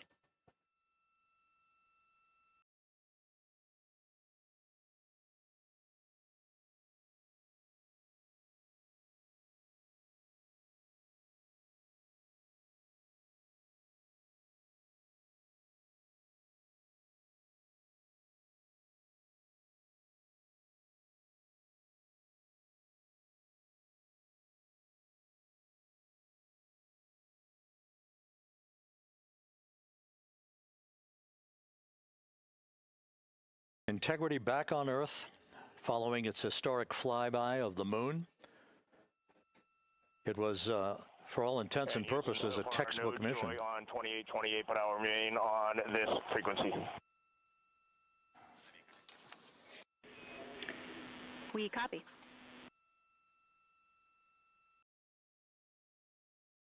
Reed Wiseman indicating some trouble with the SARSAT phone on board, but that's not an issue. What is more important is that the vehicle is solid. No issues as we begin the power down of the vehicle to begin the recovery process.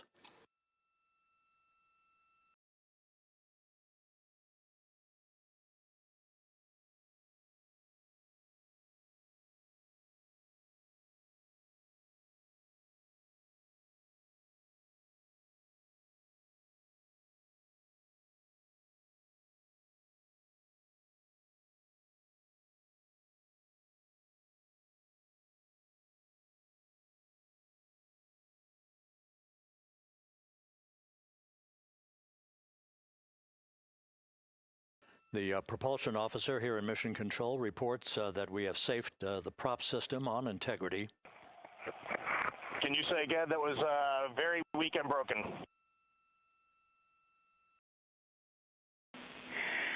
Integrity, Houston did not call.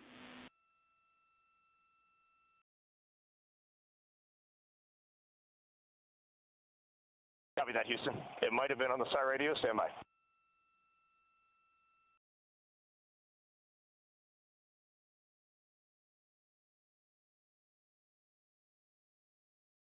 All of the milestones were executed in perfect fashion. Integrity entering the Earth's atmosphere right on time,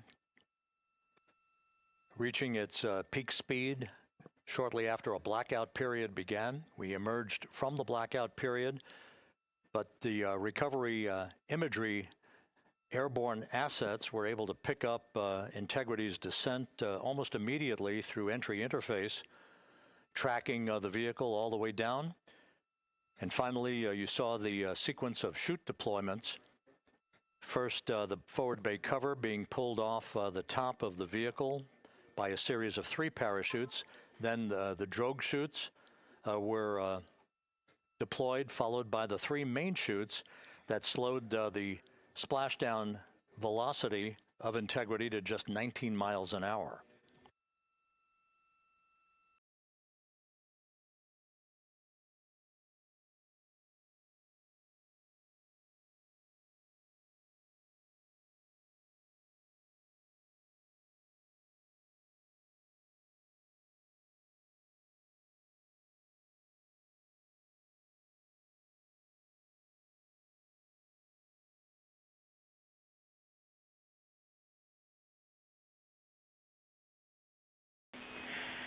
Integrity, Houston, with no joy on SAR and SAT phone, we'd like you to command an additional 15 minutes for a total of 30-minute power down delay.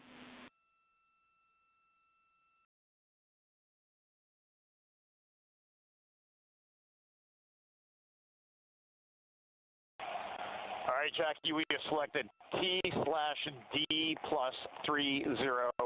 No joy on SAR radio or sat phone. And stand by, we have the master diver on SAR radio. Please hold comms. Hey, Lily. Excuse me. Hey, Jackie, we just got the master diver on SAR.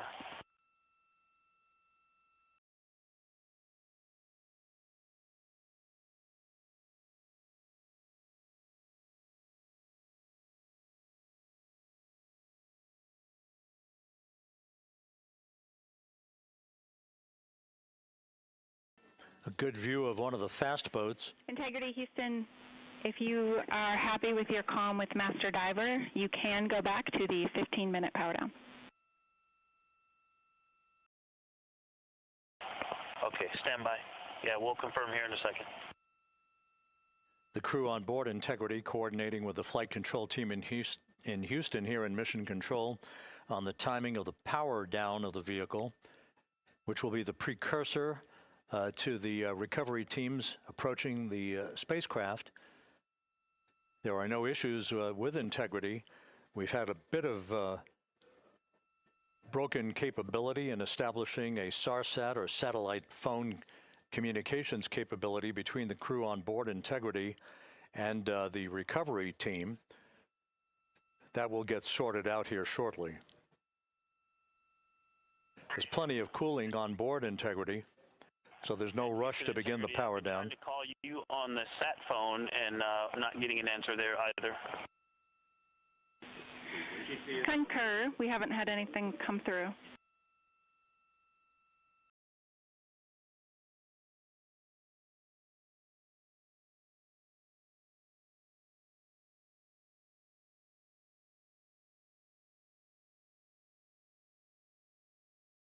And Houston, if you could relay to recovery that we hear them, but it does not appear as though they are hearing us.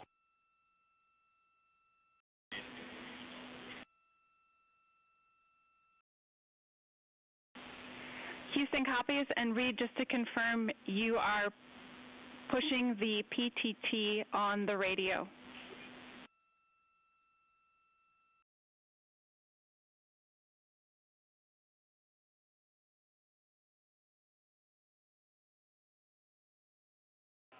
So as we continue to sort out the communications between Integrity and the recovery teams, we are standing by for the initiation of the power down procedures that, as you see, the recovery teams are moving towards the side of the capsule. The next major event will be the erection of that large inflatable raft called the front porch. That will be the port of call for the crew as they're being extracted one by one from the vehicle.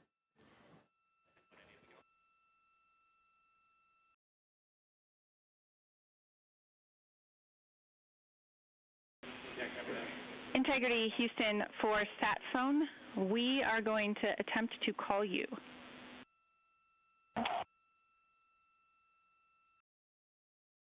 Good idea, standing by. And Jackie, yes, we are pushing the push to talk, the two buttons on the left side of the radio below the up-down arrows. We are utilizing them. I'm rebooting the radio to see if we get good comms. Okay, we copy all, and just to confirm, you are seeing that you are touchdown plus 3030 for power, correct? That's affirmative.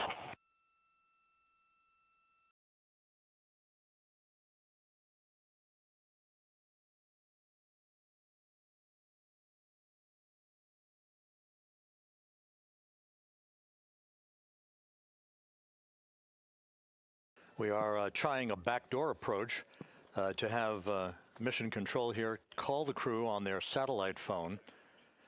This is all part of the coordination for the power down of the vehicle that will initiate the actual recovery operation.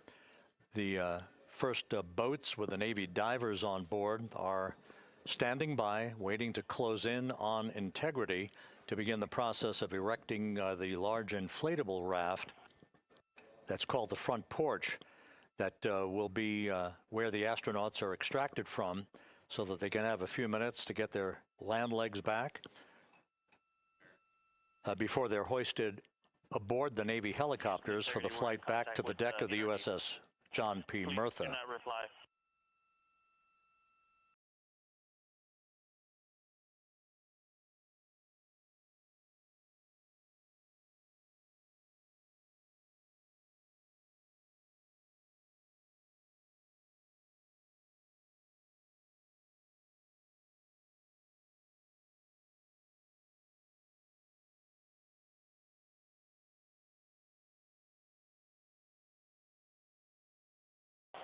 And Houston, please don't reply. NRD, very weak,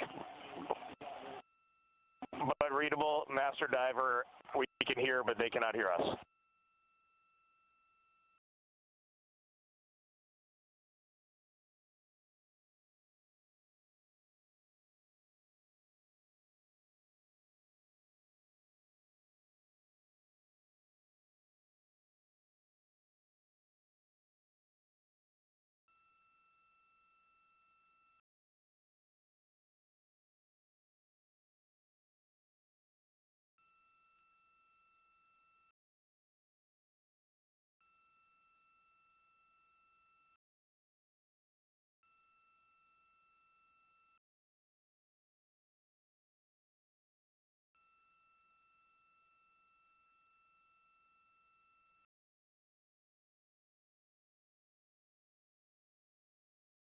And Houston on OE1, is there any chance to tie us into NRD?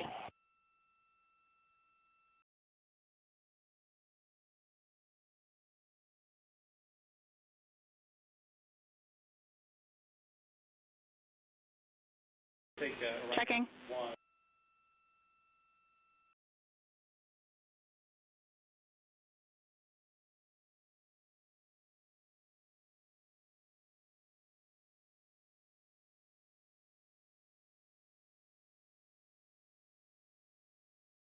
This is Mission Control, Houston.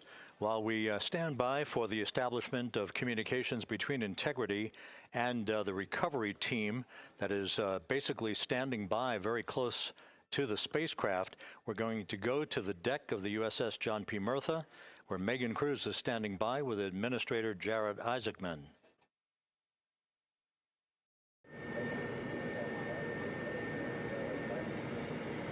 Hey, Rob, yeah, just such an honor to be able to be here on the ship, to be able to share and experience this moment with everyone together. And of course, as you just said, yes, here with NASA Administrator Jared Isaacman. Administrator, how did you feel getting to witness this and seeing NASA at its best? Oh, I mean, I'm honestly, I'm still at a loss for words. I mean, you know, like the childhood Jared right now can't believe what I just saw. I mean, almost been waiting my whole lifetime to see this, and then it's NASA Administrator. I just couldn't be more proud of the entire workforce, the years, the effort, the late nights, all the hard work from across the country that contributed to this incredible moment right now. And yeah, incredibly grateful too for our teams here on the John P. Murtha right now. Yeah, look at the behind us here. Got everybody. Hey, what do you guys think? We just brought some astronauts back from the moon, huh? Unbelievable. Thank you. Yeah, so grateful to the Navy, the sailors that are here, the NASA teams. I mean, this is a joint effort that's on their way right now. These recovery forces are getting out to our Orion spacecraft, to Integrity, to get our astronauts back on the ship safely. Yeah, and this is not just an accomplishment for NASA. This is an accomplishment for humanity. Again, a historic mission to the moon and back. How does this make you feel, and what do you hope people take away from this? Well, I'll tell you, you know, I think about the crew members that we've all had an opportunity to observe over the last 10 days, right? I mean, they're absolutely professional astronauts. I mean, wonderful communicators, almost poets. But then I think these were the ambassadors from humanity to the stars that we sent out there right now. And I can't imagine a better crew than the Artemis II crew that just completed a perfect mission right now. So yes, it's a huge moment for everybody, right? I mean, we are back in the business of sending astronauts to the moon, bringing them back safely, and to set up for a series more. I mean, this is not a once in a lifetime, which you hear sometimes around here. It's like, this was a once in a lifetime. No, it's not. This is just the beginning. We are going to get back into doing this with frequency, sending missions to the moon until we land on it in 2028 and start building our base. Yeah, are we going to build on the momentum for Artemis III? I mean, it's just around the corner. Absolutely. So, I mean, that's, you know, part of me too. Like, I can't wait to get the crew off of Integrity right now, but also getting Integrity back on this ship so we can start taking a look at it, because all that data is so precious to us right now. I mean, we are going to definitely want to take a good look at the thermal protection system. We're going to want to download all the data they couldn't transmit back to us and use that to inform Artemis III. But we're already making progress, right? You had SRB segments already showing up at KSC. Core stage for Artemis III is rolling out on April 20th. We're getting Mobile Launcher 1 back in vehicle assembly building. So yes, there is a lot to celebrate right now on a mission well accomplished for Artemis II, and at the same time, we got to start getting ready for 3. Amazing. And last question, you know, for people who joined us for all 10 days to see what we can accomplish together with our international partners, what do you think about the fact that we're going to keep doing this more and more and more? It's incredibly exciting. I mean, yes, it's the contributions, like the best and brightest across the NASA workforce from across the country, our industry partners, our international partners. We had a Canadian Space Agency astronaut on board in Jeremy. We had the European Service Module. And you think, in the days leading up to this launch, I mean, 48 hours prior to launching Artemis II, I was meeting with the Italian Space Agency. We signed a memorandum of understanding to build a habitation module on the moon. I mean, you have countries, all of our allies bipartisan partners coming together saying, we are committed to this effort. We are returning to the moon. We're doing it to stay. We are building that enduring presence. We are going to master the skills on the surface of the moon so someday we can undertake missions to Mars. It's just an incredibly exciting time, and we're not going at it alone. We're bringing everybody along with us. Absolutely. And speaking of everyone, one more time, we're going to ask the crew here, you guys ready to land on the moon? Awesome. I love that. Okay, well, thank you so much, Administrator. Appreciate you being here. We're, of course, going to stay on to watch the crew get extracted from Orion, so stay tuned, and we'll see you back here shortly.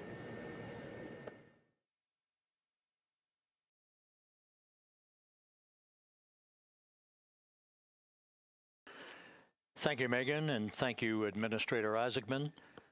We are in the process of working to establish that communications link and to establish the procedures that will lead to the power down of the spacecraft, which is gently bobbing in the Pacific following a bullseye touchdown that occurred at 7:07 p.m. Central Time, 5:07 p.m. Pacific Time, 2.5 hours before sunset in the Pacific, southwest of San Diego. We have once again heard from the crew during that interview opportunity with the administrator, and we have 4 healthy crew members on board.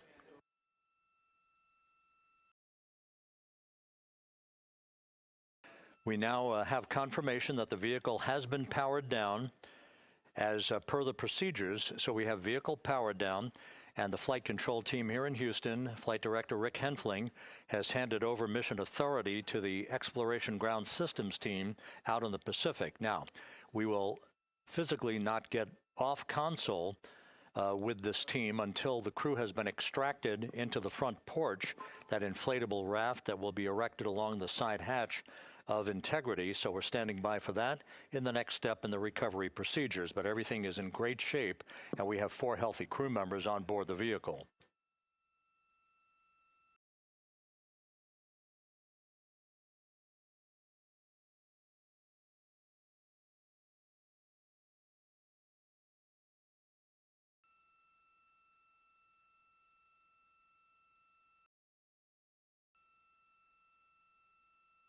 All of the entry events went by the book, no issues, perfect trajectory for Integrity that was culminated with one final raise burn to improve the angle of attack for the vehicle as it entered the Earth's atmosphere. All of that flight dynamics computation worked like a charm.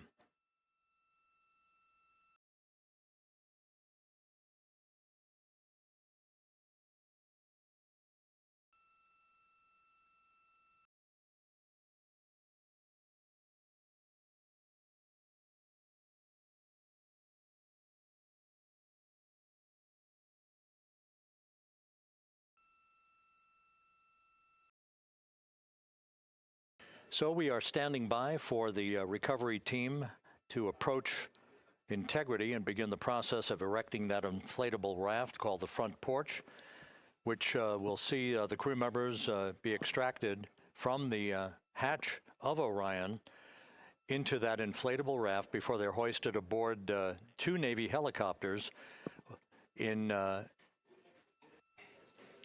variety of different configurations. Each crew member will be hoisted in sequential fashion, in alternating fashion, 2 crew members for each helicopter before they turn around to head back to the John P. Murtha. Once on the deck of the ship, they'll be brought into medical bay for comprehensive medical exams. But Reed Wiseman has reported several times that the crew is in excellent shape.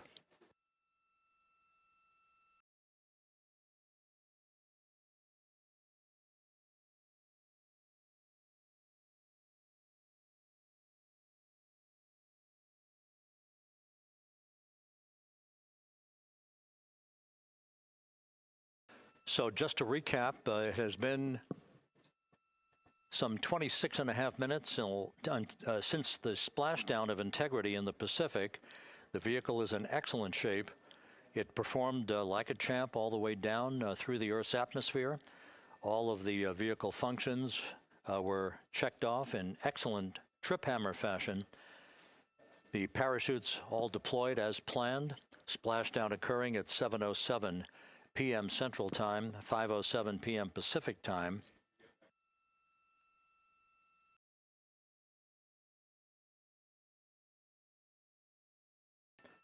And after a bit of a tussle to try to establish a communications link with the recovery team, we were finally able to run through the procedures for the powering down of the vehicle. We've handed over mission authority to the Exploration Ground Systems folks out in the Pacific, and the recovery team will be approaching the vehicle shortly to erect the inflatable raft called the front porch before opening the hatch to Integrity to bring the crew members onto that raft before they're hoisted onto two Navy helicopters, two crew members for each helicopter, before they're flown back to the deck of the USS John P. Murtha.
This is Mission Control Houston.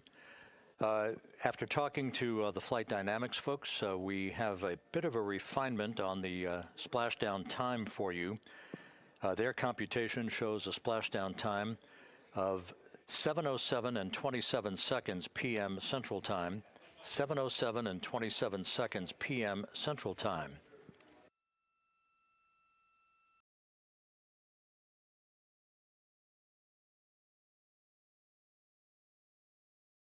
That would equate to a mission elapsed time of 9 days, 1 hour, 32 minutes, and 15 seconds.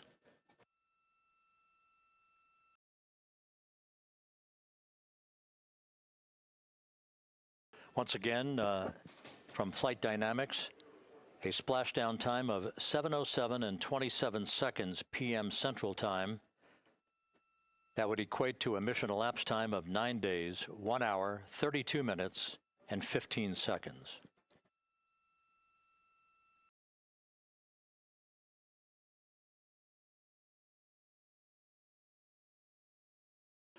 Reports from the Pacific indicate that the recovery team in communications with the crew aboard Integrity, that the crew remains in excellent shape as they await the approach of the team for a final hazard gas evaluation before they move to the side of the vehicle to erect the inflatable life raft called the front porch.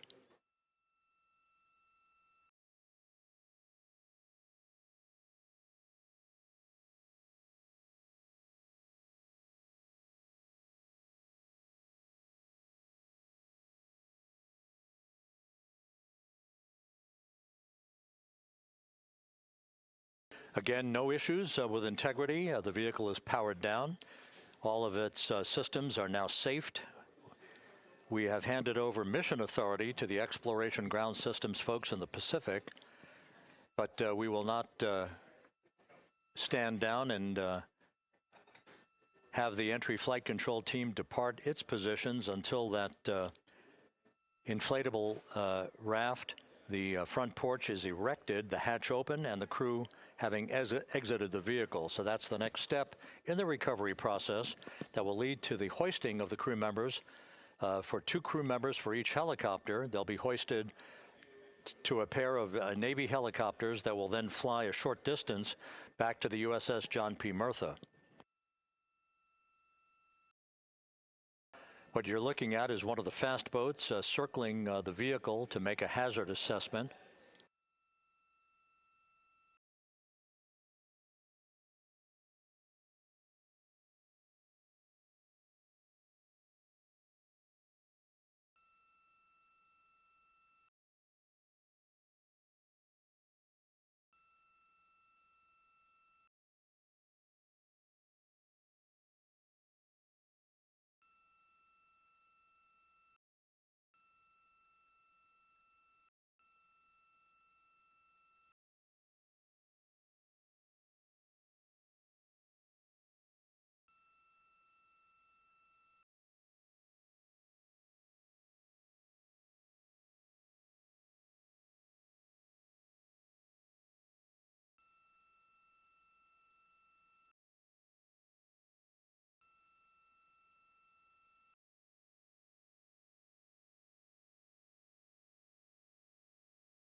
This is Mission Control Houston. Once again, you're watching the initiation of the recovery of the Artemis crew aboard Integrity.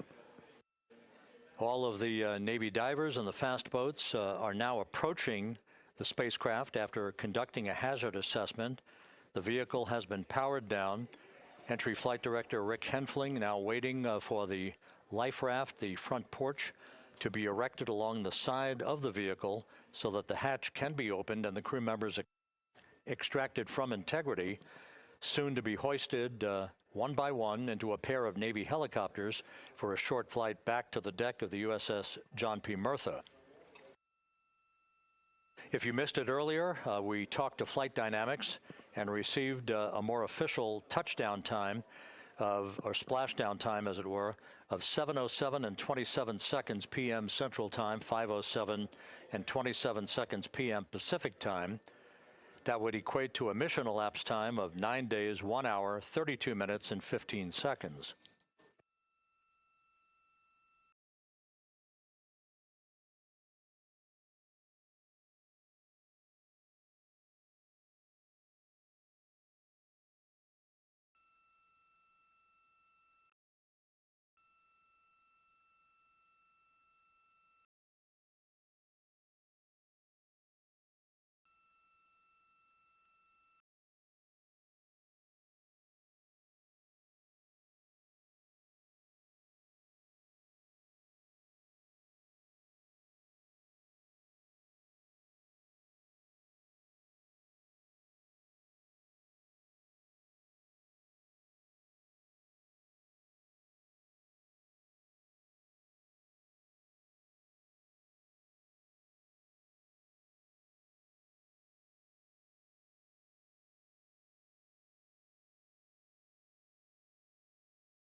Continuing to get excellent views from the imagery assets out at sea in the Pacific of integrity. We continue to get good reports from the landing and support officer, who's in contact with the recovery team, that the crew is in excellent shape, no issues.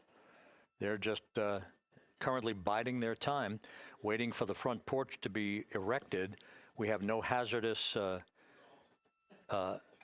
hazard gases and no hazardous situation with the vehicle. It performed perfectly all the way down from entry interface to its splashdown in the Pacific at 7:07 and 27 seconds p.m. Central Time.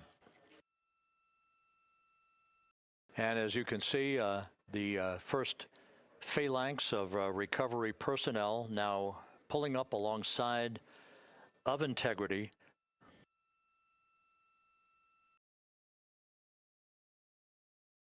This includes Navy divers, a Navy flight surgeon, and other recovery personnel who have trained for several years for this recovery process.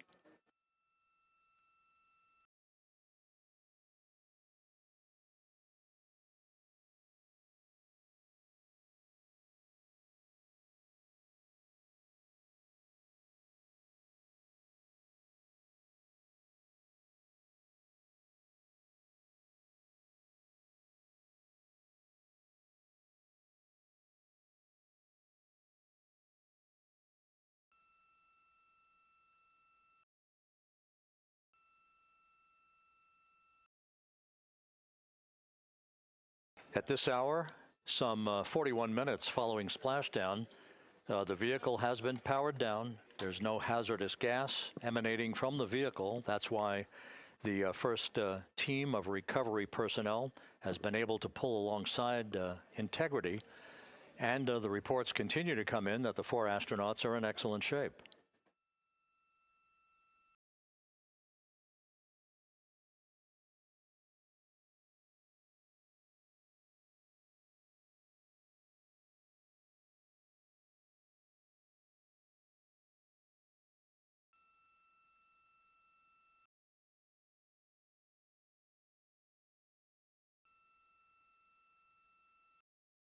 Yes.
This is Mission Control Houston, continuing to watch the initiation of the recovery of Integrity's astronauts. One by one, they'll be brought out of the spacecraft onto a large inflatable raft just a short time from now. In the meantime, we can go back to the USS John P. Murtha, where my colleague Megan Cruz is standing by to provide her situation report. Megan, can you hear us?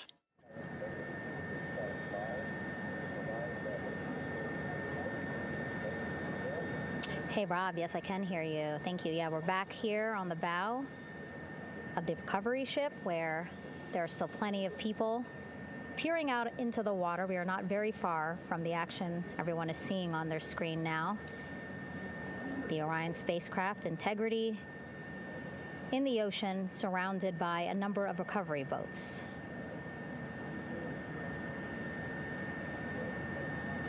As Rob has been saying, in those recovery boats, NASA and Navy personnel specifically trained to get the astronauts out of Orion.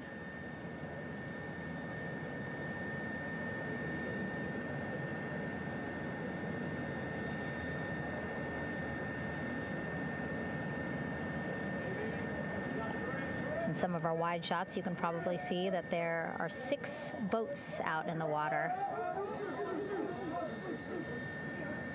More than 40 people out in the water right now on those boats.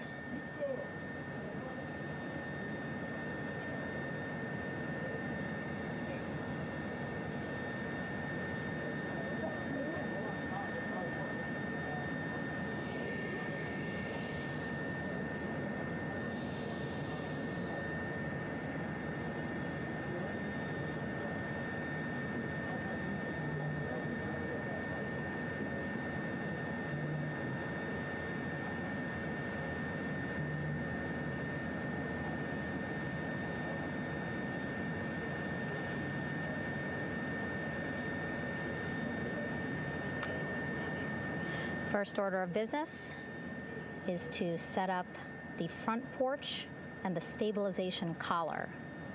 You might also hear it referred to as a stab collar. Basically just to make sure that Orion stays upright, doesn't sway in the water too much, again, to make it easier for recovery forces to get the astronauts out.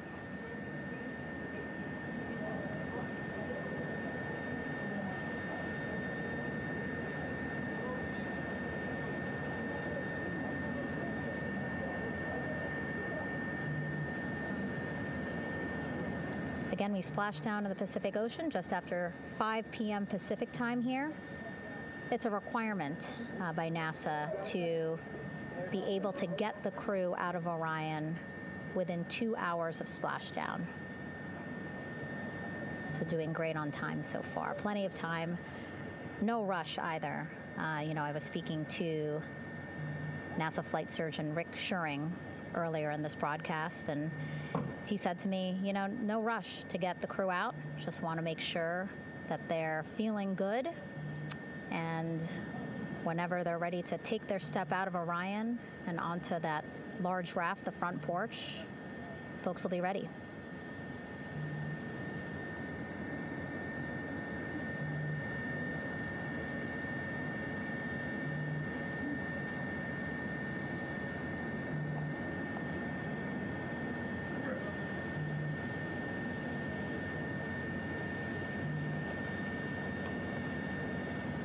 And as there are mission audio loops in Mission Control in Houston, there is a mission audio loop here on the ship, and it was just reported out that the side hatch is open.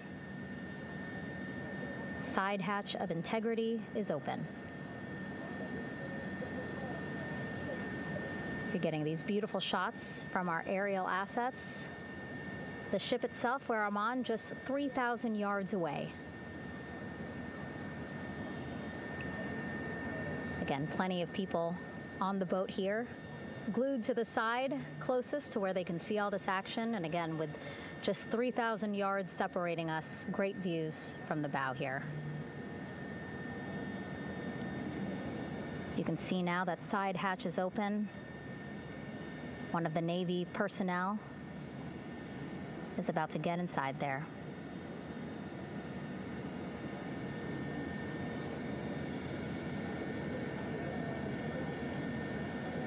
In they go. In total, 4 will go into Orion. So it'll be a little bit of a tight squeeze, but the goal is to have a recovery personnel with each astronaut assessing them.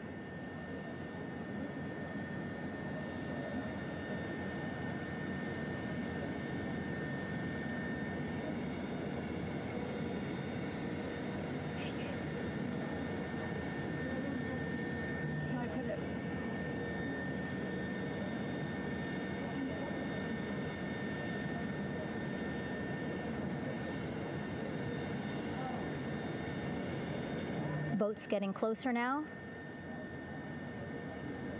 Again, that one that's right up against Orion, those are the divers that will go in to the spacecraft to check on each of the astronauts. These other boats will begin doing a number of things, putting on that stabilization collar onto Orion, building that front porch. Eventually, they will retrieve the parachutes, as well as tow Orion back to the well deck of the recovery ship here.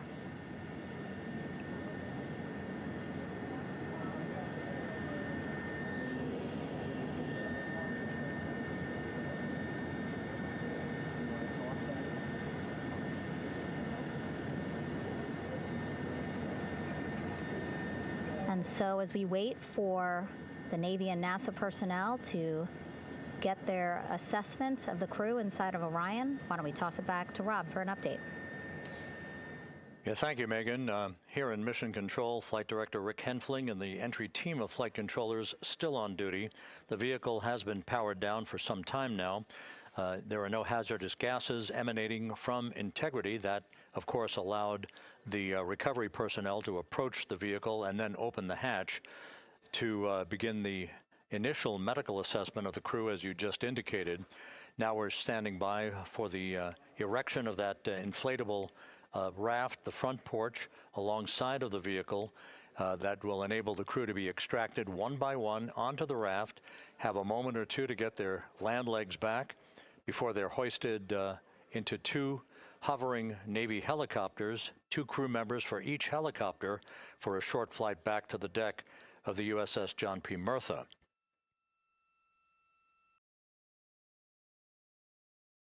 All of Integrity's systems operated flawlessly throughout the course of the approach to the Earth, the entry into the Earth's atmosphere, and all of the key milestones that followed in this high-speed return to Earth for integrity. A mission that spanned more than 694,000 miles from the vehicle's launch from the Kennedy Space Center atop the Space Launch System back on April 1st.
As we mentioned at the top of the broadcast, the last time that the Apollo program saw a splashdown in the Pacific was Apollo 17 back on December 19th, 1972.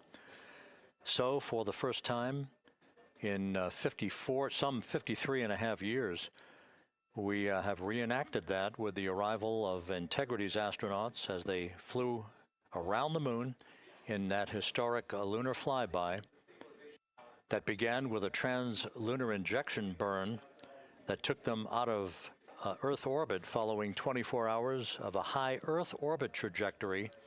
The high Earth orbit trajectory enabled flight controllers here to have a full 24 hours to evaluate the systems on Integrity and the condition of the crew before they would commit to flying to the moon.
With the side hatch of Orion having been opened to set the stage for the erection of the inflatable life raft, known as the front porch, to be erected alongside the spacecraft for the extraction of the crew.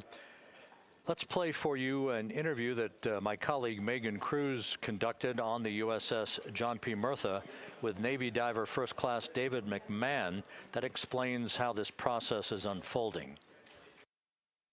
Okay, Davey, so you and some of your team, one last look over of the stabilization collar, correct? Yes, ma'am. Okay, so what is this stabilization collar? This is what's going to stabilize the capsule out there in the ocean.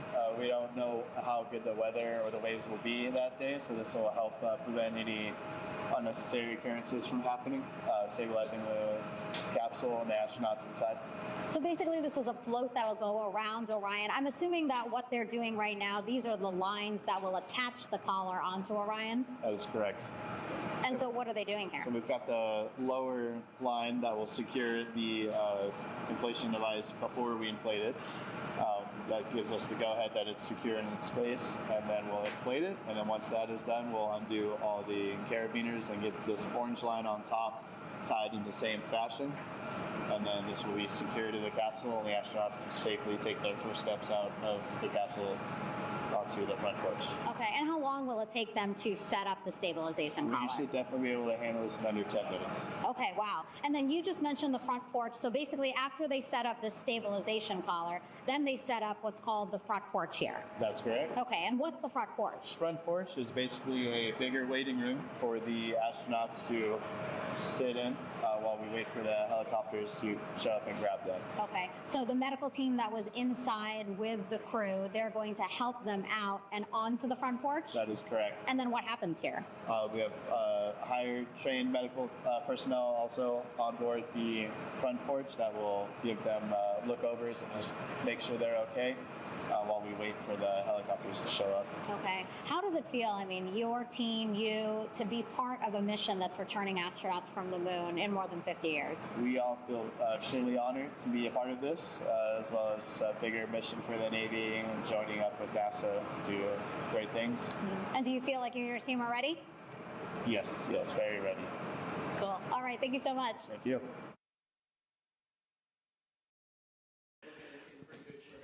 Once again, the recovery operations are continuing out in the Pacific. We shortly should see that life raft, the front porch, erected alongside the side hatch of the vehicle.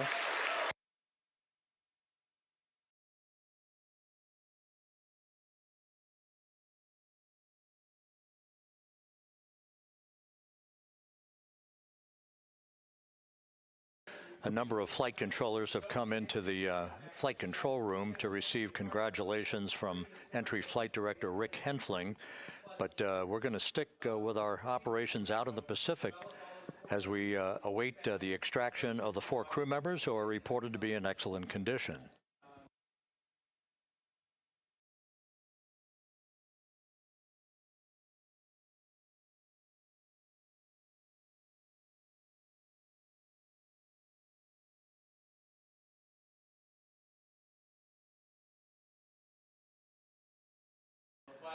Again, while we stand by for that front porch to be erected alongside of the side hatch of the vehicle, let's go back to the USS John P. Murtha and Megan Cruz. Megan?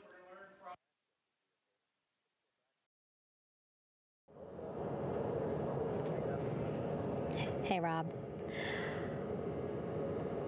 Pausing now to listen to some internal audio loops. Again, the operations team here on the ship communicating with everyone out on the water. It seems like currents are hindering them a little bit from unfurling and inflating the stabilization collar as well as the front porch. But again, the requirement to get the crew out within 2 hours of splashdown, plenty of time. So no concerns just yet. But as calm as the water looks, yeah, it looks like it's hindering the teams just a tad.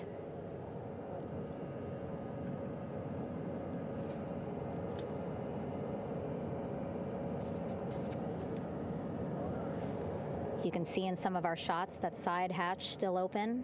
Again, inside there are now 8 people inside. 4 divers, Navy divers, all with medical training, each assigned to an astronaut each. Making sure that they're comfortable, feeling good.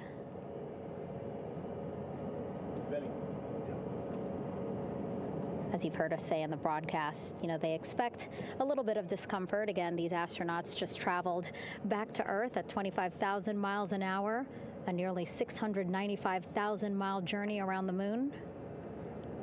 If you think you get carsick.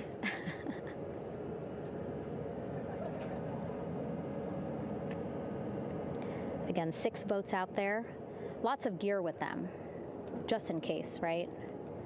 As we said, the crew reported feeling great, but again, all those folks out there in case they weren't, right? NASA is all about making sure we think about every situation that can happen, and so, of course, wanted to be ready in case any of our astronauts needed more medical attention while out there in the water.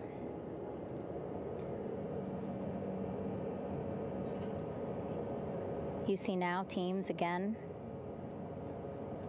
trying to set up the stabilization collar and front porch for the crew to get out of Orion. They need both, right? The stabilization collar will keep Orion from swaying as you see it is doing now.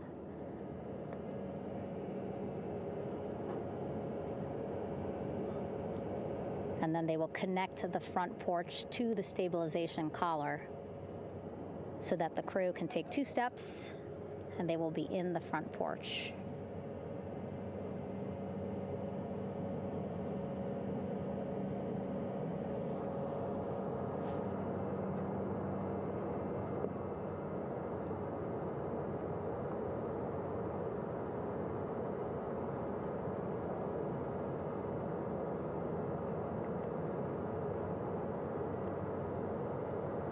Not a lot of chatter on the mission audio loops. That's a good thing. Again, things proceeding pretty nominally, even if they're fighting some currents out there on the Pacific Ocean.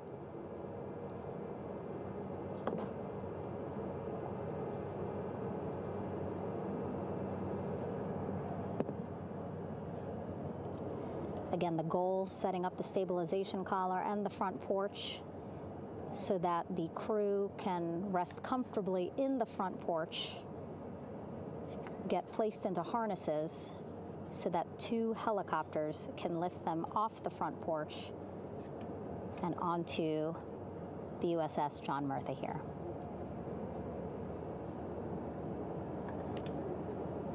The helicopters are going to take turns picking up an astronaut. So again, Helo 1 and Helo 2.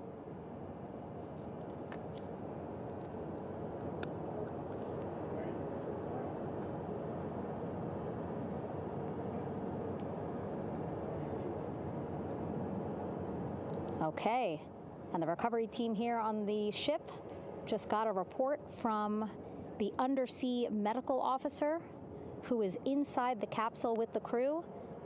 He is reporting all 4 members are green. All of our 4 astronauts, Reed, Victor, Christina, Jeremy, green, meaning they are feeling great, not the complexion of their skin. They are feeling great, happy to be home, and ready to be extracted as soon as possible.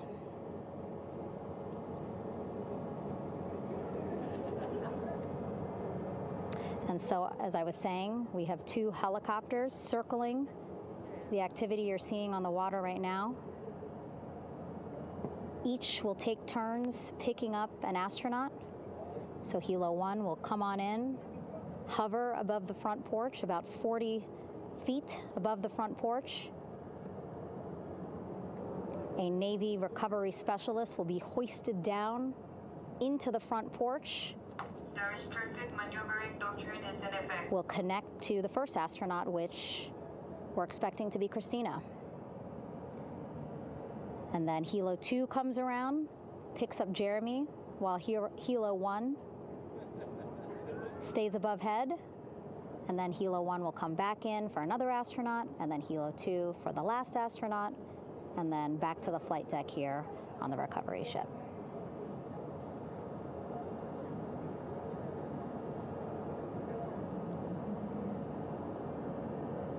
I was talking to Assistant Artemis Recovery Director Paul Sierpinski. He said helos are a much quicker, safer way to get on board. They did actually consider boats, but then if you think about it, longer time, the crew would have to move through more of the ship. This way the helos will give a more direct, quicker route to the medical bay for our 4 astronauts.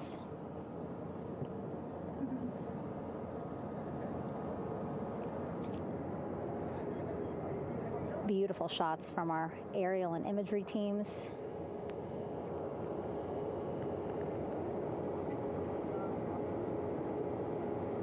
Clouds have dissipated for a clear view from the bow of the recovery ship here.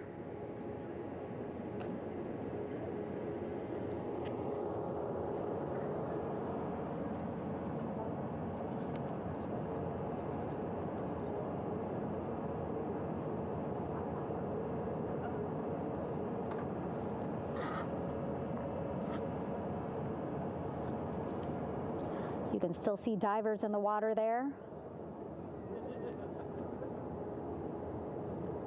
Encircling Orion, that is that stabilization collar we've been telling you about.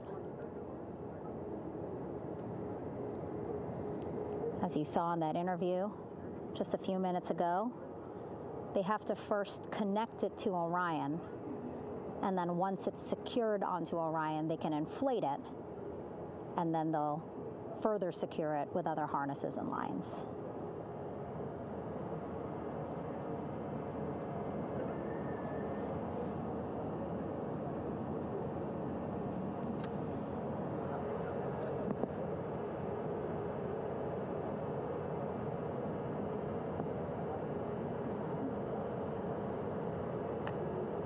About an hour and 10 minutes since splashdown in the Pacific Ocean here.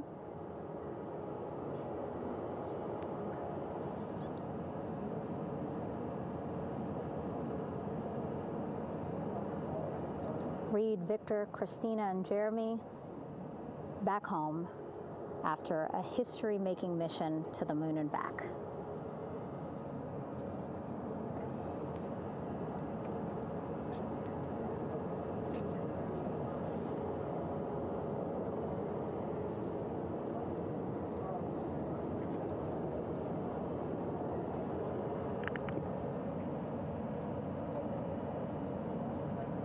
If you missed what we said just a couple of minutes ago, the undersea medical officer inside with the crew in Orion, reporting all 4 crew members feeling great.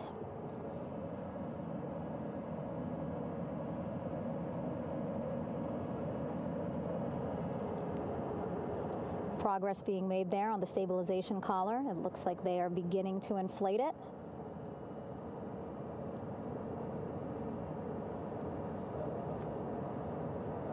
And it looks like they're starting to unfold the front porch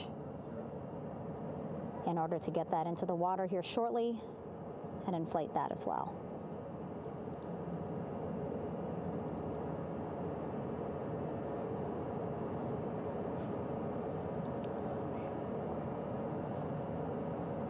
Again, more than 40 people out in the water right now. And those Navy and NASA personnel have been in the water for now about 4 hours.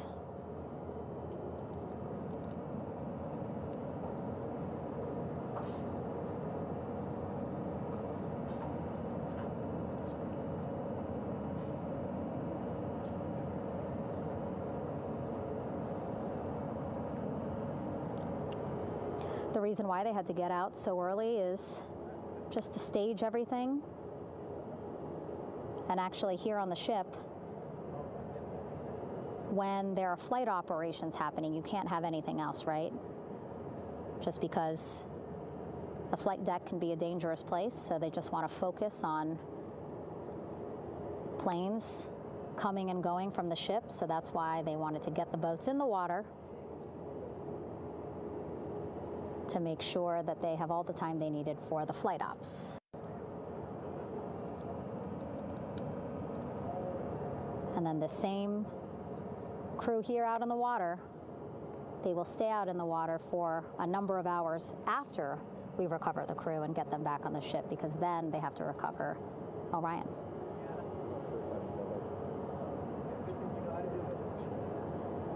All right, that stabilization collar looking good around Orion. We're now seeing some recovery personnel getting on to that collar. Again, they need to further attach it to Orion to make sure that it can really prop up the spacecraft. It's basically lifting it up off of the water just a tad. Again, so it's not so come off me for a minute.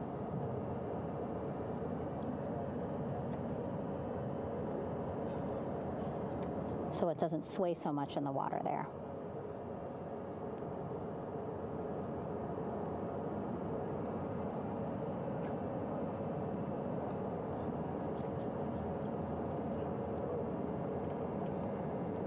And now that front porch looks like it's nearly fully inflated as well.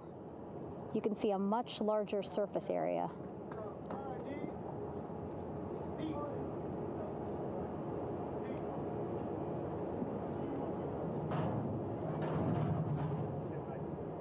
And so once the crew get out of Orion, they can stretch their legs a little bit on this front porch, get some fresh air.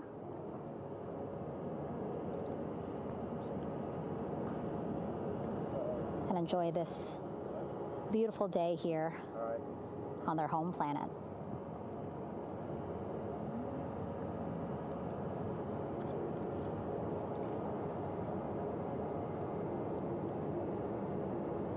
It appears teams now are about to connect the front porch to the stabilization collar.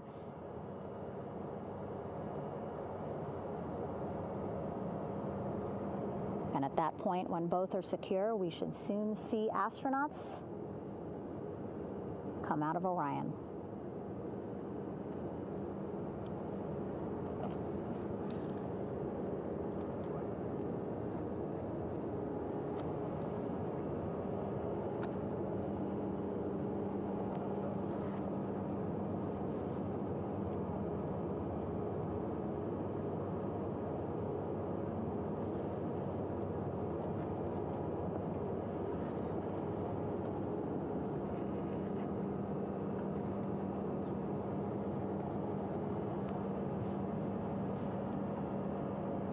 All these views you see also being fed to the Landing Force Operations Center here on the ship. Of course, it is very important for our recovery teams leading the mission to have all the views that you're seeing as well. Again, listening to their communication loop here on the ship. Very quiet, which is a good thing. It means things are going pretty nominally, meaning as expected.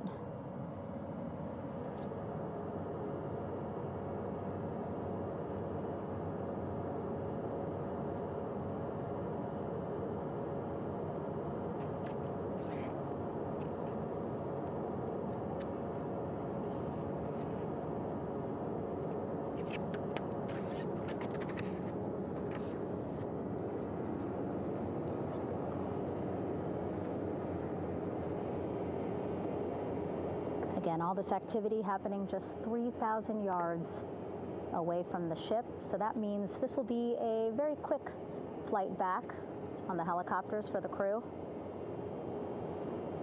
2-3 minutes, and then they'll be back here on the ship. I know.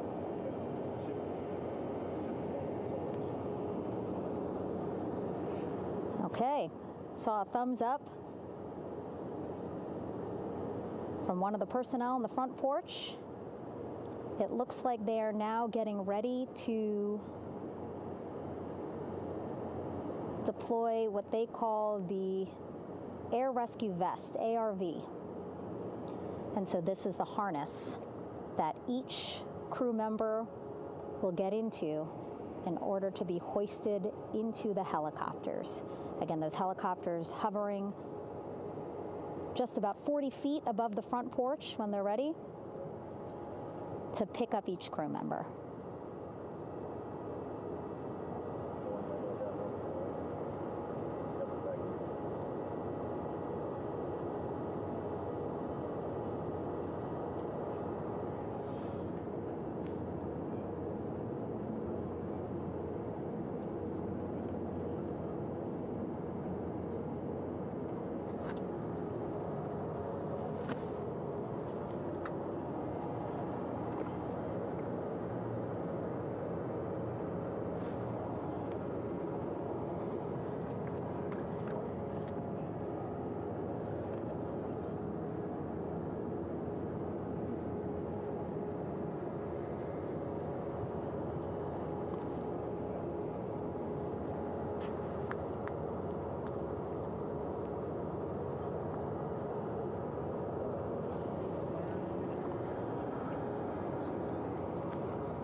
This is Mission Control Houston.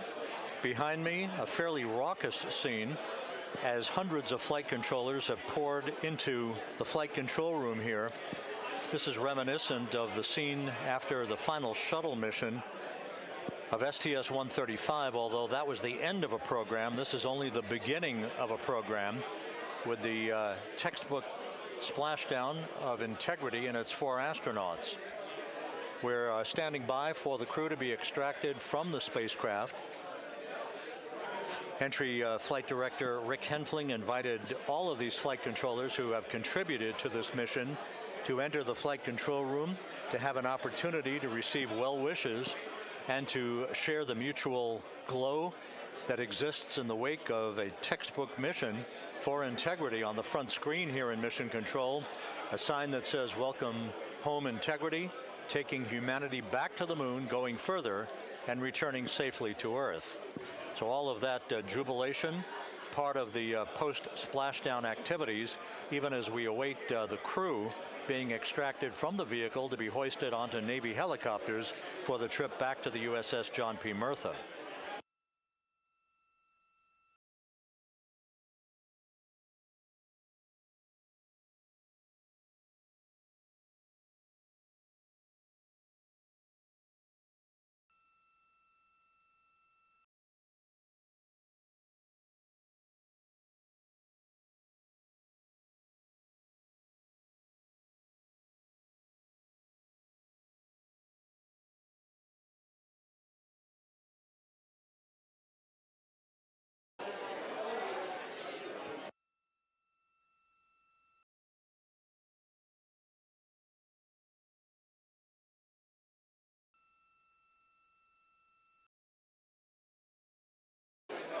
Once again here in Mission Control, this view of the Artemis Flight Control Room, known as the White Flight Control Room. This is the old shuttle flight control room, and now is the home of Artemis missions to the moon and beyond.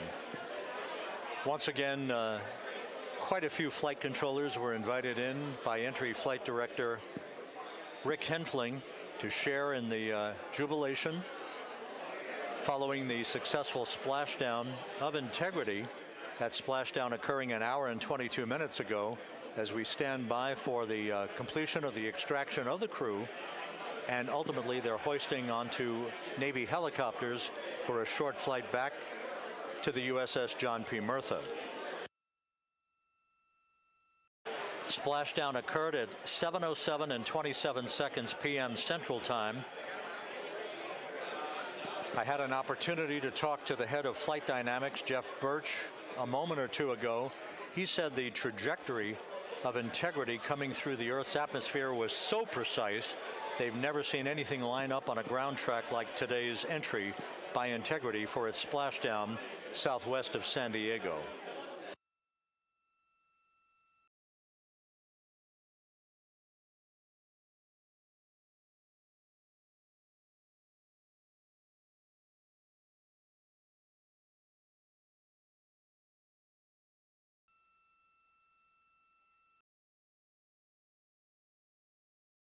And the initial, you can hear it.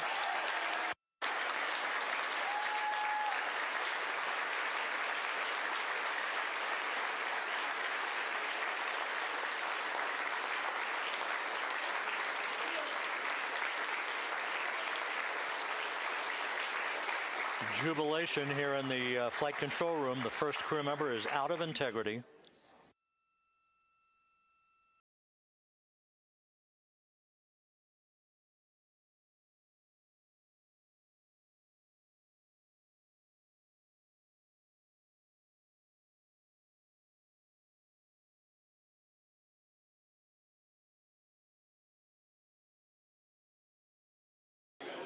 We are expecting the other crew members momentarily to be extracted.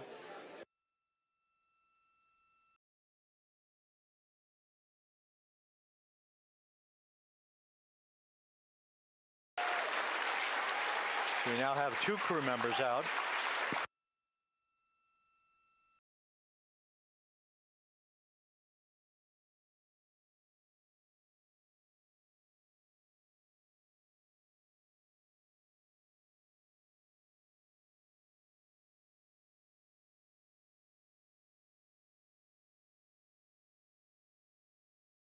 Two crew members out, 2 to go.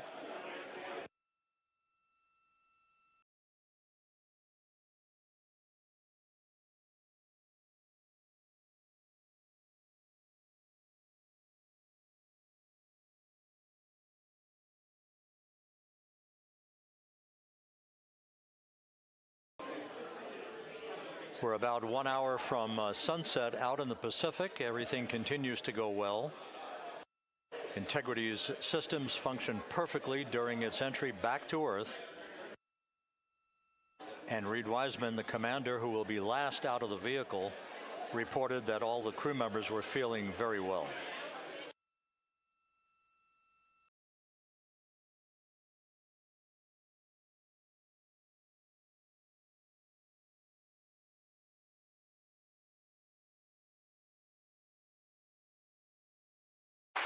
Crew member number 3 now out.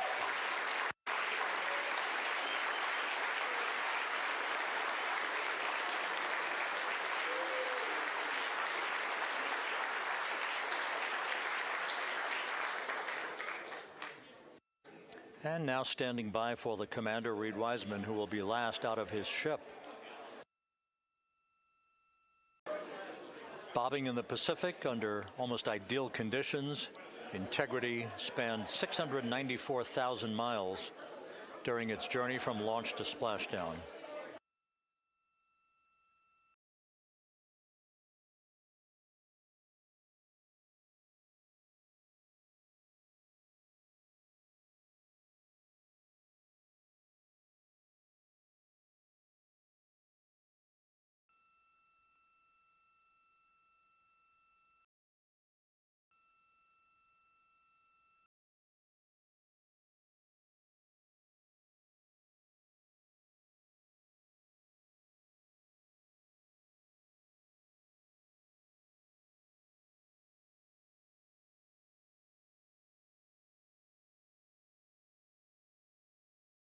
And we now have Reed Wiseman out of the vehicle. All 4 crew members now out of Integrity.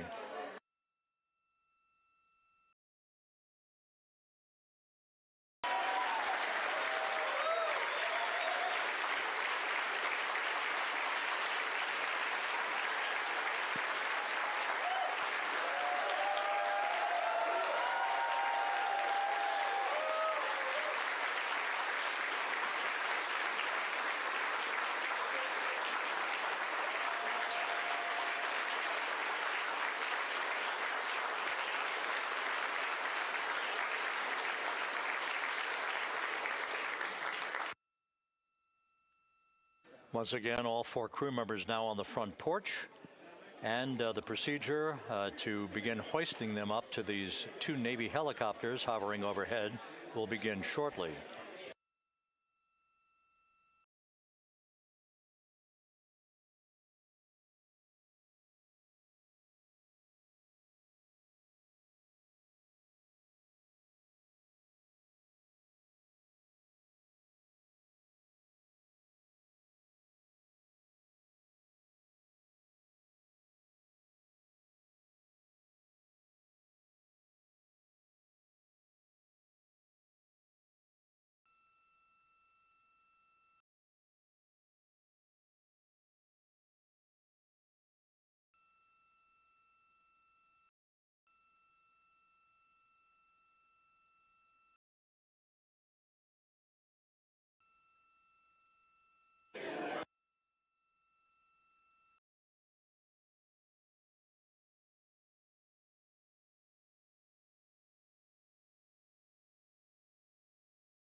This is Mission Control Houston. The mission is over, but the melody lingers on as jubilation continues here in the flight control room. We should be expecting NASA's Associate Administrator, Amit Kshatriya, to be joining us shortly for a short interview while the recovery operations continue out in the Pacific. So we'll stand by for that. And then we'll turn it back over to Megan Cruz aboard the USS John P. Murtha.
This is Mission Control Houston here in the Artemis flight control room. A number of flight controllers basking in the glory of the successful end of this mission that carried 4 astronauts around the moon on a lunar flyby, and the first test flight of Orion with crew members on board. Splashdown occurring an hour and 32 minutes ago after a flawless descent back into the Earth's atmosphere for the vehicle. Its 4 crew members in good shape, simply enjoying their time right now on the front porch, as it were, the inflatable raft alongside of their Integrity spacecraft. We're expecting Amit Kshatriya, the NASA Associate Administrator, to join us here momentarily for a brief interview before we turn it back over to Megan Cruz aboard the USS John P. Murtha, the recovery ship.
This is Mission Control Houston.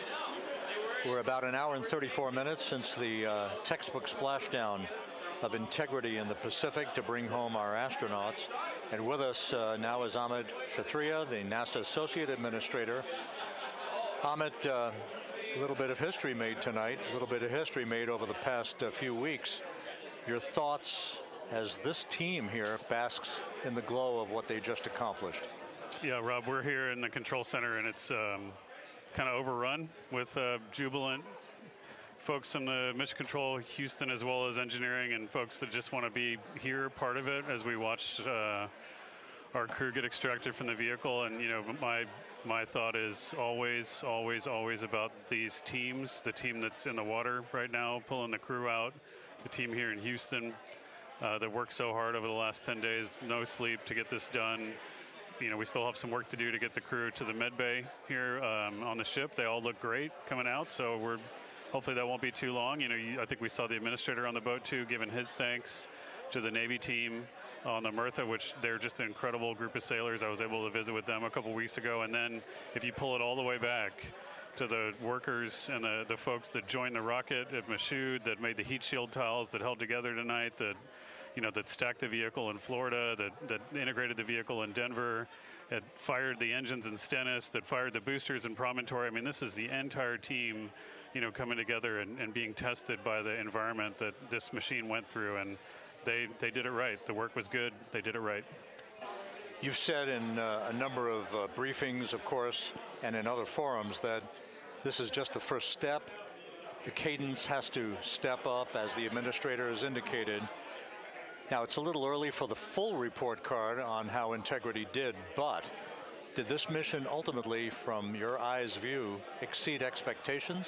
It absolutely did. I mean, I was waiting to talk about this until we're in the water, and I think we still have, again, work to do to bring it in and really kind of go through it bolt by bolt and see what we learned. But I mean, so far, given what we learned during the mission and given how we performed on ascent, on entry, I always think about energy in terms of the states that you worry about the most, and every time we put these machines through these incredibly energetic states, they came through.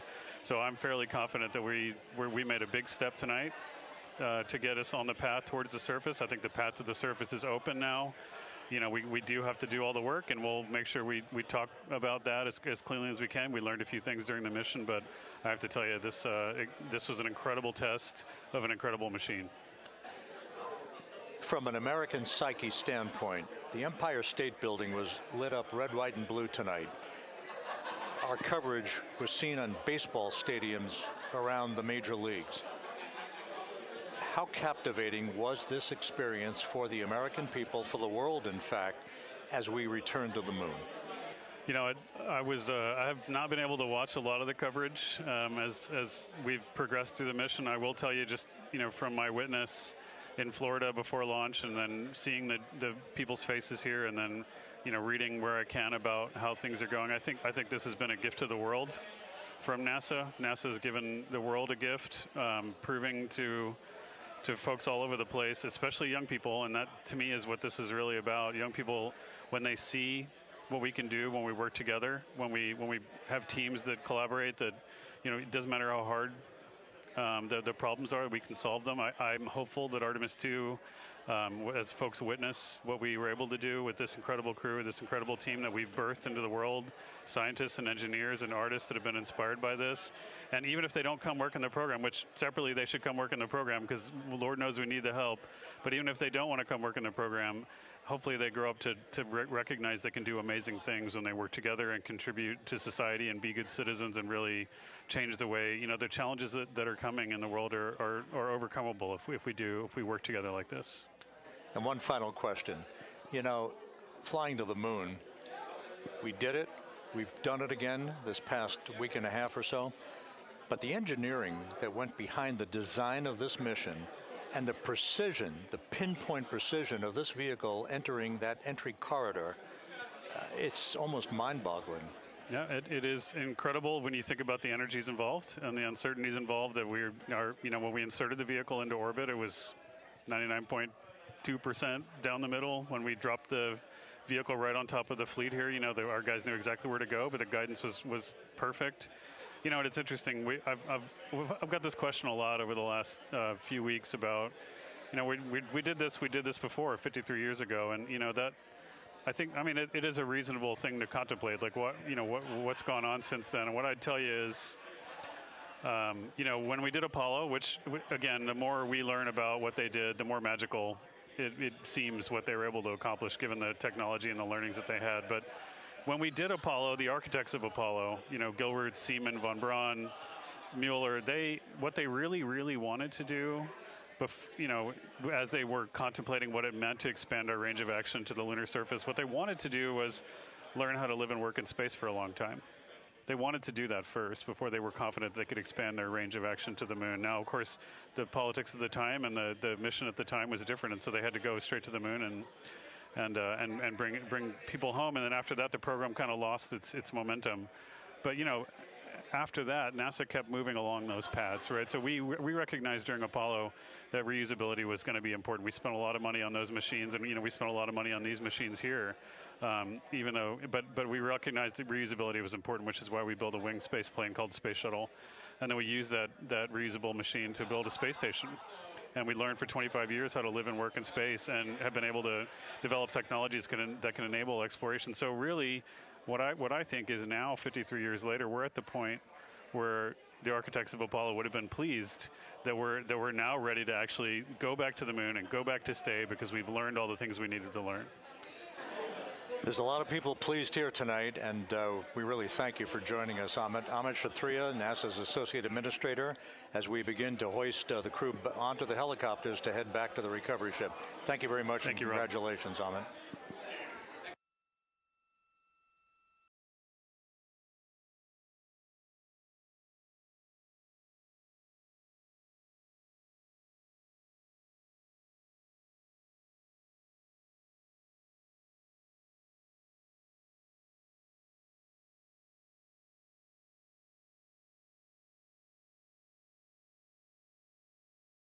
This is Mission Control Houston, with the crew members now beginning to be hoisted aboard the Navy helicopters. Let's go to Megan Cruz aboard the USS John P. Murtha, who will take it from here.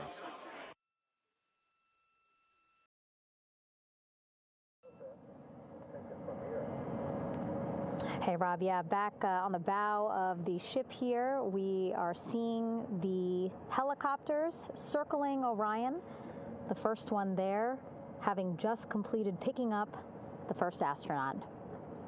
Helo 2 now, hovering just 40 feet above the front porch, lowering a recovery specialist out of the helicopter. That person will touch down in the front porch just there.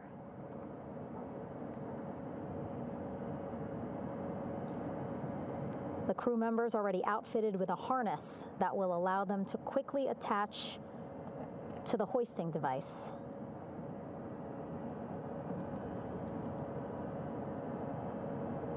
Look at the power of those blades throwing water out at the center there, the front porch, with now 3 astronauts and the recovery specialists. Again, crews already outfitted with a harness vest. And here we go. Second astronaut now off the front porch, getting hoisted into the second helicopter.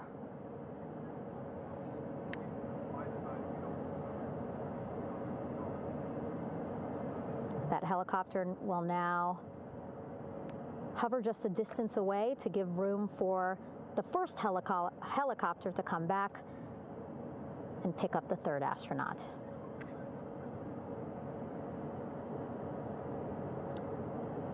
As we wait for that helicopter to come back, make its way back around, just want to mention that the President of the United States called our NASA administrator today while he was on the ship, just minutes after we interviewed him live on our coverage, and congratulated him and NASA on this history-making moment tonight.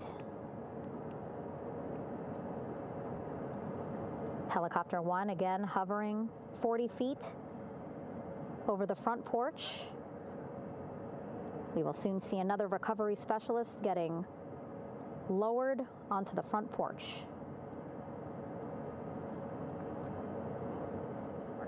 Wow, imagine sitting on that front porch, the wind, the water. But again, the recovery team determined that a helicopter flight back to the ship here would be safer, faster, and more comfortable for our crew who just completed a 10-day mission around the moon. Third astronaut in the air, getting hoisted quickly back into the first helicopter now.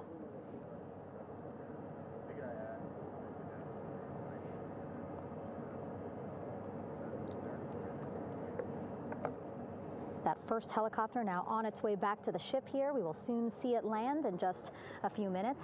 Again, all this action happening just 3,000 yards away from us, so a very quick flight back to the flight deck.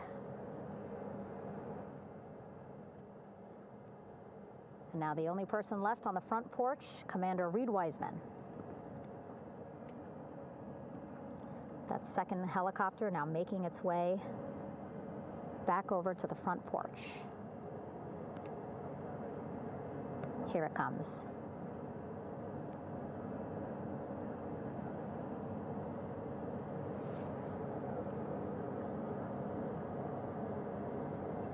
Making its final approach here.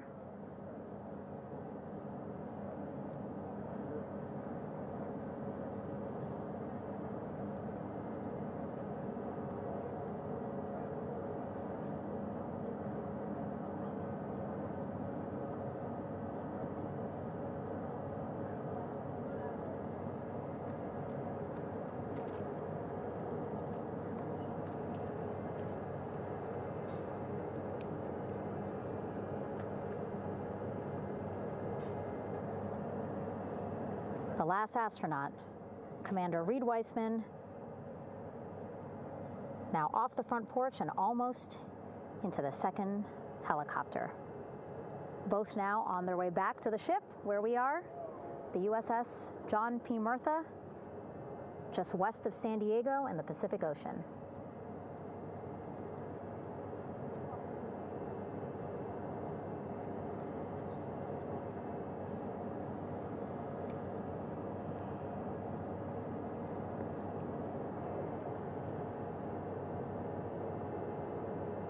Exciting to see our 4 crew members minutes away from landing on the flight deck here on the recovery ship.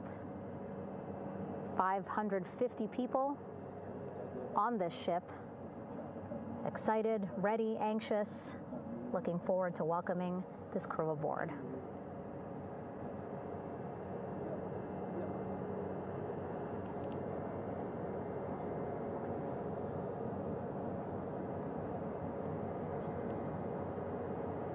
Watching them now with our own eyes. Close to the ship here. Hearing them begin to hover on the flight deck, which is just across from us, here on the bow.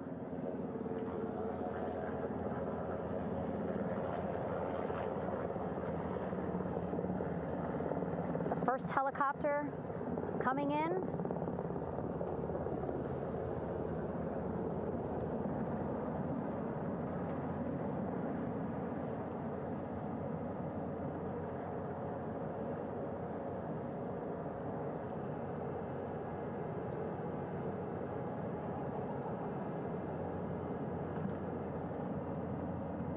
And wheels down.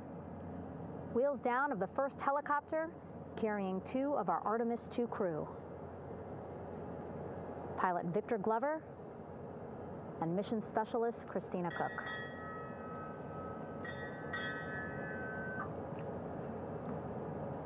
Hilo 1 on deck reported on the recovery loop. Again, the mission audio loops that the recovery team are using here to communicate with one another. And an announcement just made on the ship, integrity incoming. 2 more helicopters on their way to the flight deck, one carrying the crew, the other, one of our imagery helicopters. Again, kudos to our imagery and aerial teams for giving us these beautiful views of history in the making.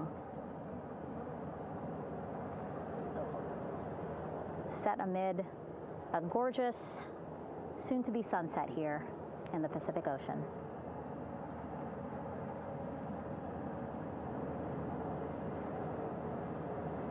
The second helicopter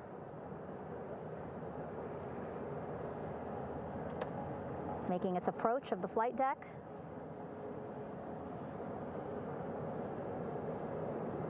Plenty of people here on the bow with their cell phones out, filming this moment.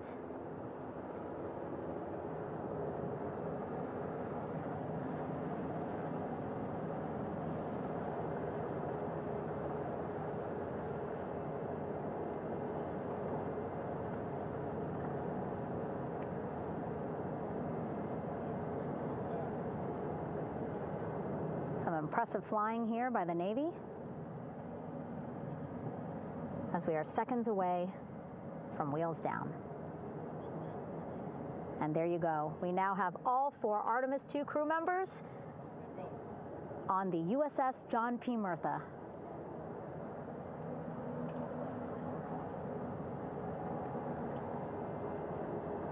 I'm sure they're happy to be out of the water and on this recovery ship with, again, 550 people on board, ready to welcome them home. But first, as we've been saying throughout the broadcast, just making sure the crew feel good. We reported that they were feeling good when they were in Orion, but those were just initial, quick, verbal assessments of how they're feeling. Their destination tonight, the medical bay here on the ship, right after we power down the helicopters here.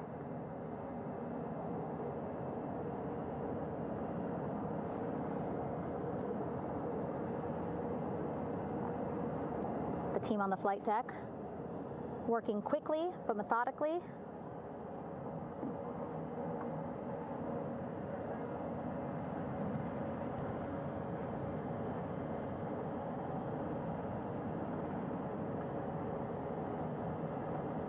Waiting for just one more helicopter to touch down.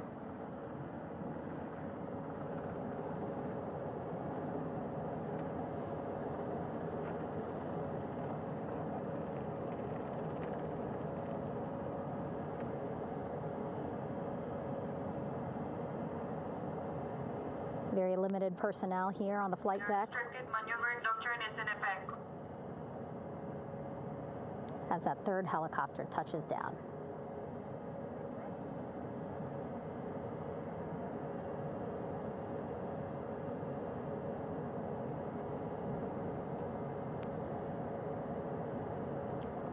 The ship is at flight quarters. Stand clear of waiter decks, aft of frame 095. Burn no covers topside. Thrown articles over the side. Hold all trash and garbage on station. Flight quarters. While just a few folks on the flight deck itself, there are plenty more on some upper decks. I see in some of our views a very packed crowd overhead. Announcements being made over the ship's loudspeaker system, reminding folks to stay clear of operational areas like the flight deck, so that teams can work quickly to get the crew off of the helicopters and into the medical bay.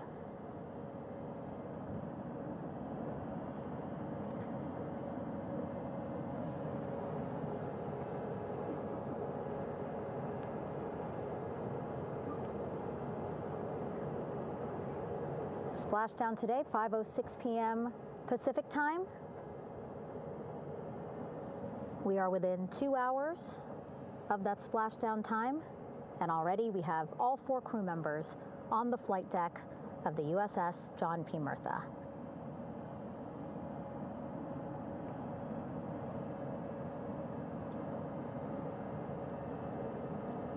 Again, crew waiting before getting out for the helicopters to completely shut down.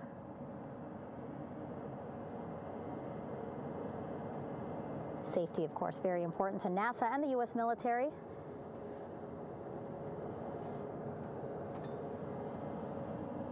So we'll wait just a couple of minutes here before we start seeing crew members walk off the helicopters one by one.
All right, and now here we see pilot Victor Glover and mission specialist Christina Cook sitting on the edge of one of the helicopters, looking in great spirits. That familiar smile and laugh from Victor, I can see it from here. Christina, I'm sure, feeling the same way, just blocked a little bit by our camera here, but we'll see her here shortly. A photographer taking their pictures. Victor saluting folks on the flight deck. They look like they're in great spirits. Happy to be home, I'm sure.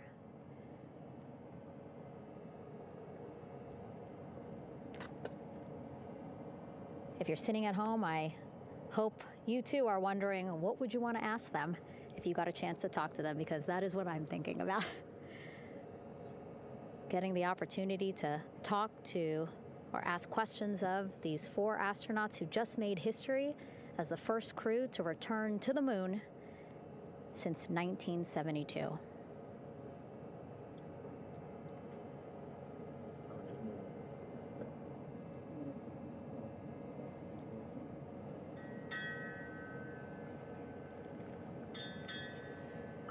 Oh, there we see Christina there, also smiling. Finally peering out, waving at the cameras. Hello to you too, Christina, yes. Welcome back. Welcome, welcome home. A loudspeaker announcement on the ship saying, "Welcome home, Integrity."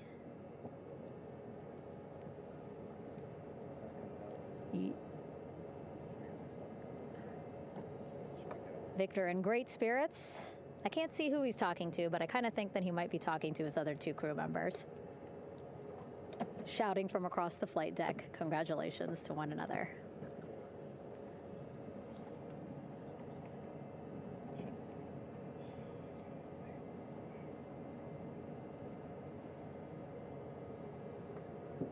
And so now we see some Navy personnel walking up to the helicopter.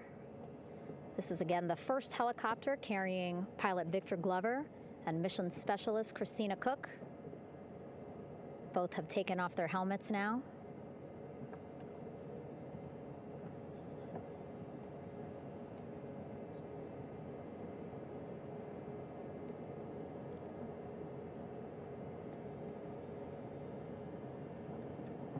Some pictures, video, to catalog this historic moment. A beautiful sunset just behind them here in the Pacific Ocean. Golden hour. These pictures will be beautiful.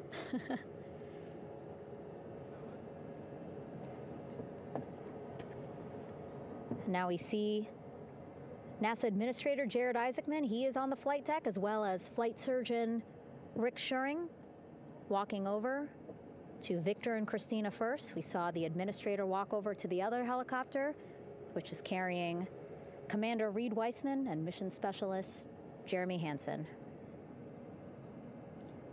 We heard from Rick earlier in the broadcast. Again, he said he's going to be out there on the flight deck to do another initial assessment of the crew, ask them how they're feeling, anything bothering them. But again, from what I'm seeing, they look like they're in great spirits and feeling pretty good for folks who just traveled 695,000 miles from Florida to the moon and now here to the Pacific Ocean.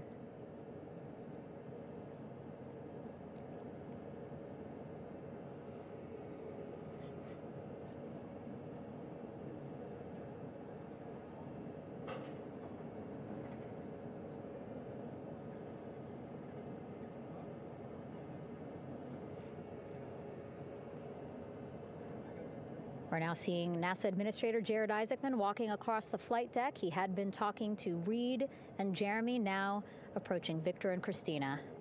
A hug from Victor, a hug from Christina. What a moment that we're getting to experience together.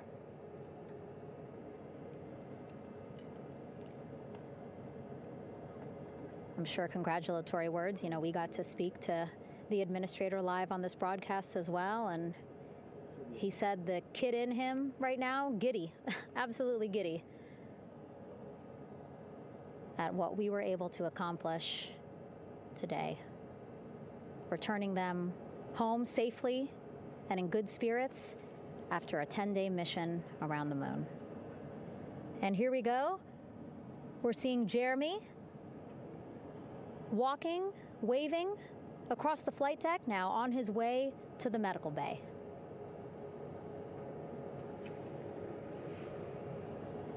It's a short walk, less than a minute. Again, that's why the recovery team decided to use helicopters to get them on the flight deck for that short walk to medical bay. And now on the flight deck, we see the chief of the astronaut office, Scott Tingle. Rick Schuring switching places. He's going over to the other helicopter. Big hugs from Victor, Christina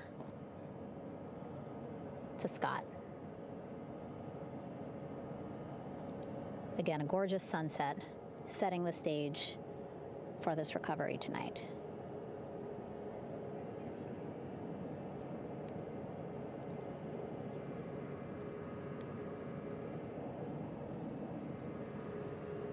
All right, and now here we are, Christina, making her way, looking thankful, grateful, happy to be home.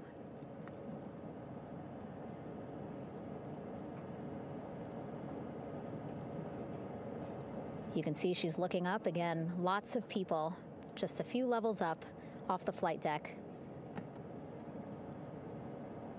welcoming her home.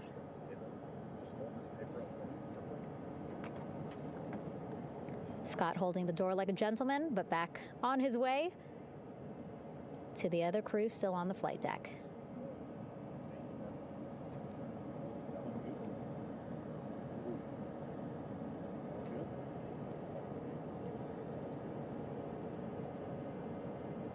So still on the flight deck, Victor Glover and Reed Weissman.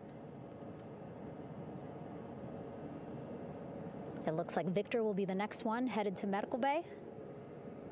More hugs, more hugs. He's a hugger.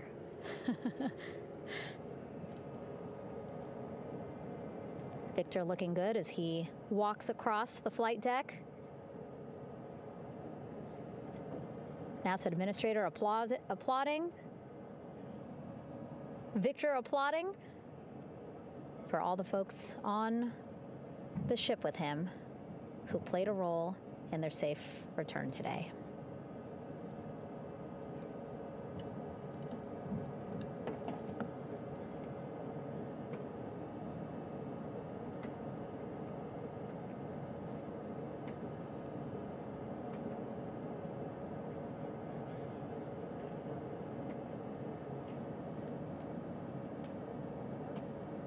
And finally, just one Artemis II crew member left on the flight deck, Commander Reed Weissman.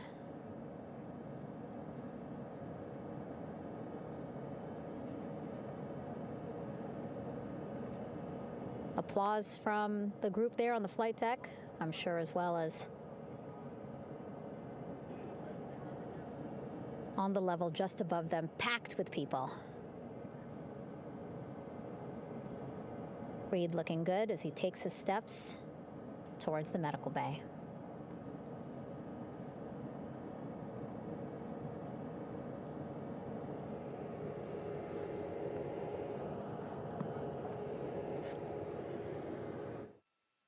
See our 4 Artemis II crew members back on the ship. Again, now they will head into medical bay, where they will be assessed by flight surgeons from both NASA as well as the Canadian Space Agency. A more in-depth assessment. When they get to medical bay, they will each have their own nurse. They will be helped out of their suits. And then again, we'll check to see that they're feeling good. Make sure it's not just adrenaline, but that they are feeling good from their long journey back from the moon. Beautiful shot of that sunset, illuminating our flight deck.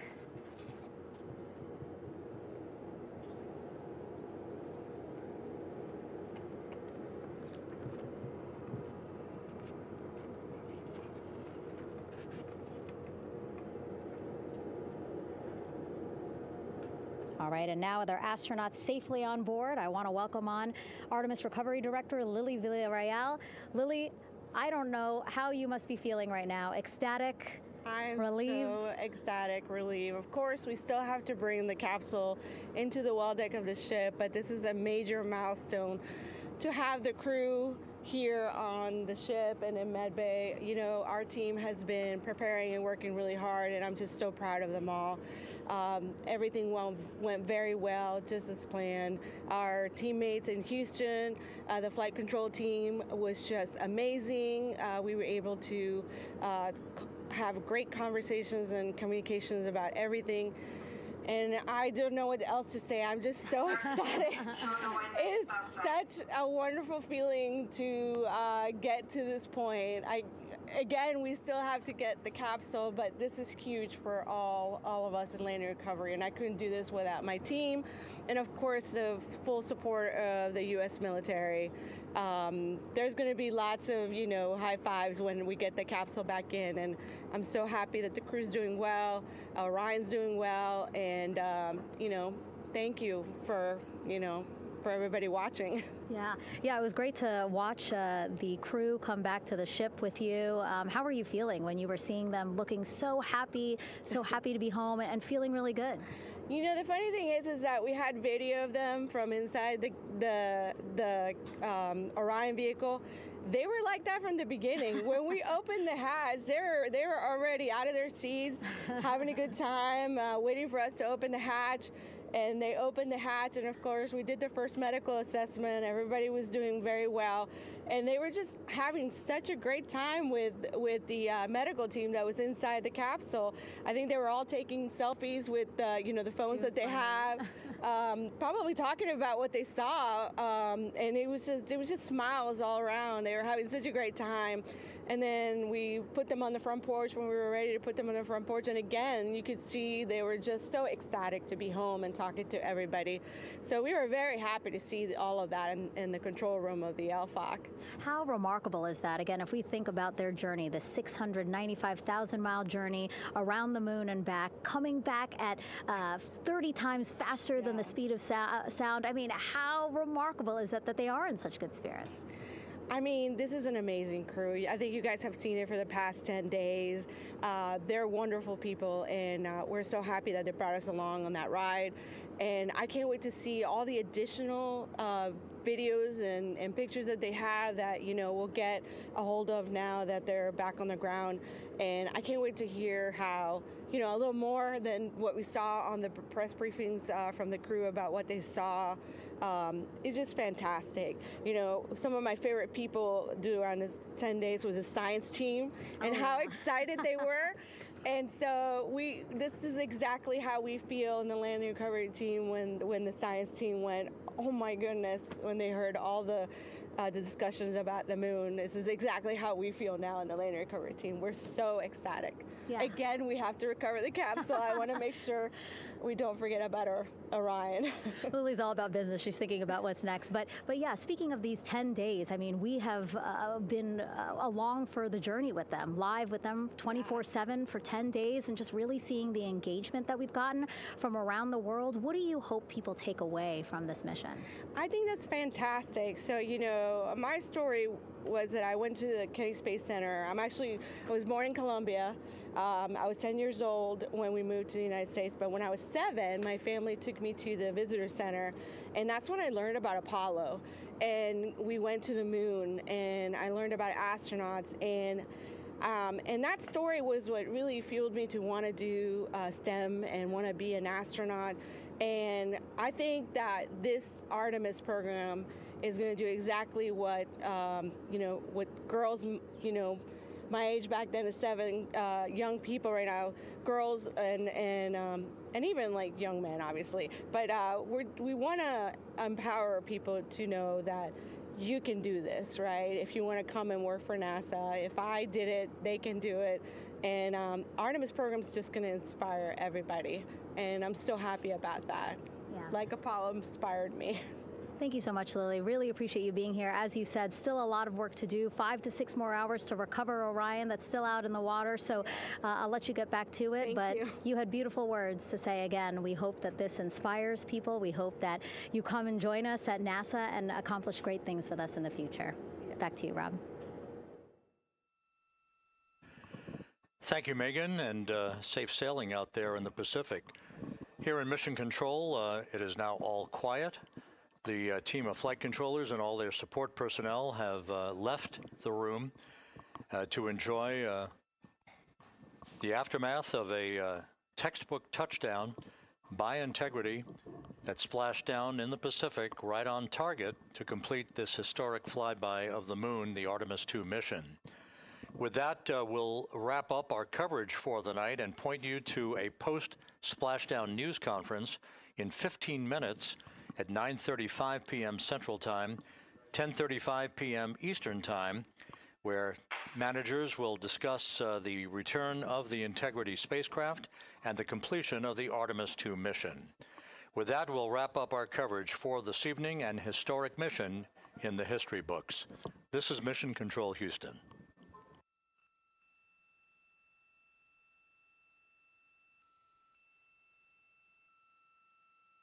Main chute deploy. And we have 3 good main chutes. Houston Integrity, splashdown, sending post-landing command now. Splashdown confirmed. Copy splashdown, waiting on VLDR. Splashdown confirmed at 7:07 p.m. Central Time, 5:07 p.m. Pacific Time.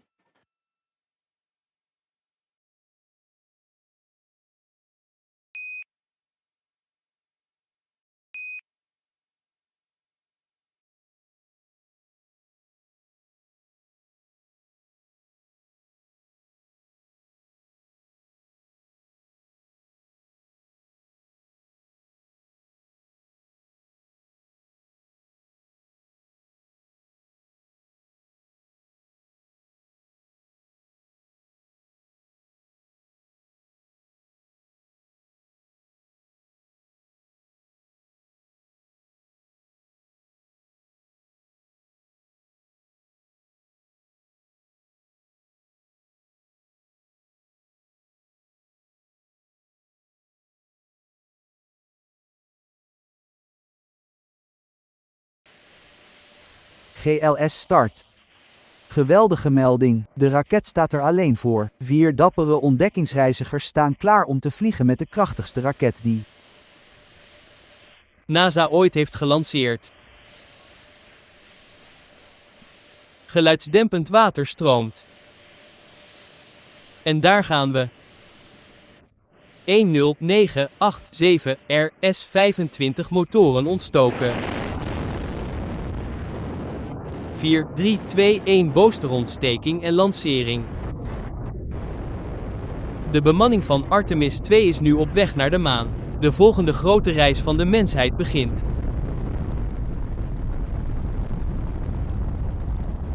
Goede roll pitch. Roger, roll pitch. Houston bestuurt nu de vlucht van Integrity tijdens de Artemis II-missie. Punt. AMT hoog. AMT hoog. Op tijd 30 seconden na de lancering. Integrity passeert het ultieme voertuig. Doelmijlpaal. Missiecontrole Houston zag goede prestaties van de motoren. Space Launch System Core stage Integrity op een hoogte van 3 mijl. Reist met meer dan 12.200 mijl per uur.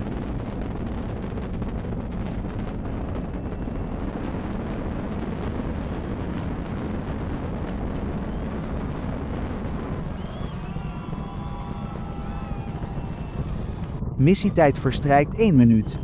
Nadert maximale Q op. Stand, we horen u luid en duidelijk. Heeft u hetzelfde? Communicatiesignaaloverdracht bevestigd, Integrity en haar bemanning bereiken de geluidssnelheid. Bijna 90 seconden na de start van de Artemis II-missie. Integrity bevindt zich op een hoogte van 14 meter, 8 meter voor de afzet, met een snelheid van meer dan 2600 mijl per uur.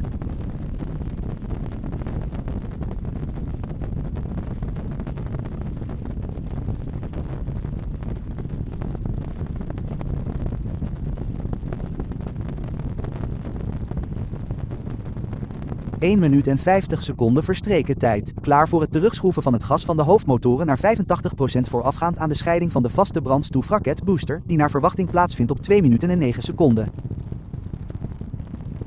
We zien het gas terugdraaien.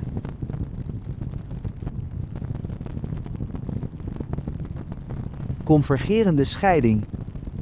Hoofdmotoren draaien op. Guidance geconvergeerd.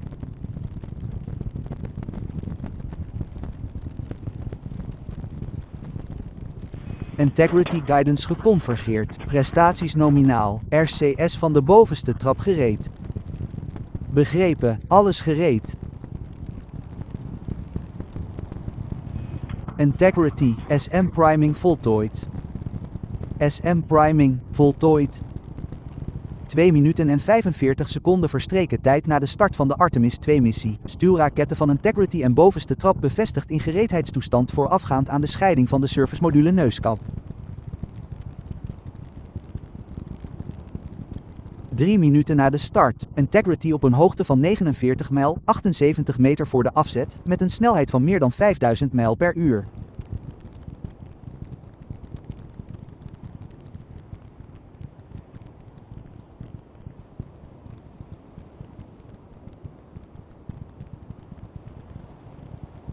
Klaar voor het afwerpen van het lanceerplatformsysteem.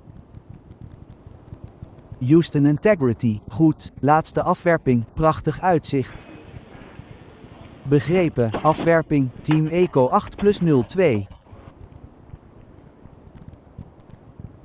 We zien de verkoop aan boord, Stan.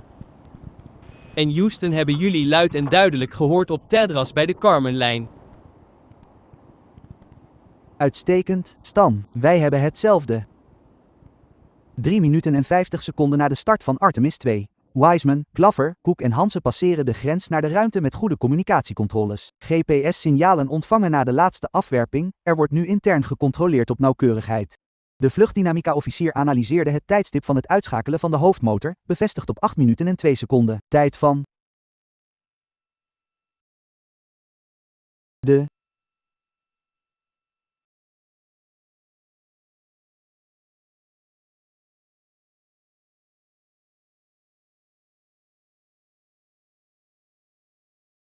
Integrity.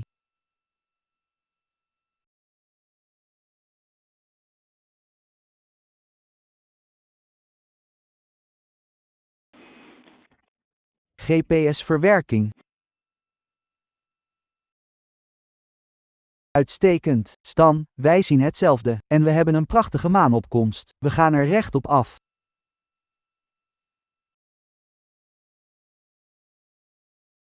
5 minuten na de start bevestigt commandant Reed Wiseman dat hij zijn bestemming in zicht heeft. De GPS-geleidings, navigatie- en besturingssoftware voltooit de interne controles en verzendt de gegevens naar de navigatiekanalen. Integrity 3 motordruk. 3 motordruk. Op tijd. We zijn nu 5 minuten en 20 seconden onderweg met de Artemis II missie. Op dit punt zijn 3 goed werkende hoofdmotoren voldoende om Integrity naar een nominaal uitschakelpunt voor de hoofdmotoren te brengen. Hoewel we hier in de vluchtleiding in Houston zeggen dat er op dit moment 4 goed werkende motoren zijn. Integrity bevindt zich op een hoogte van 75 mijl, 330 meter verderop, en nadert een snelheid van 10.000 mijl per uur.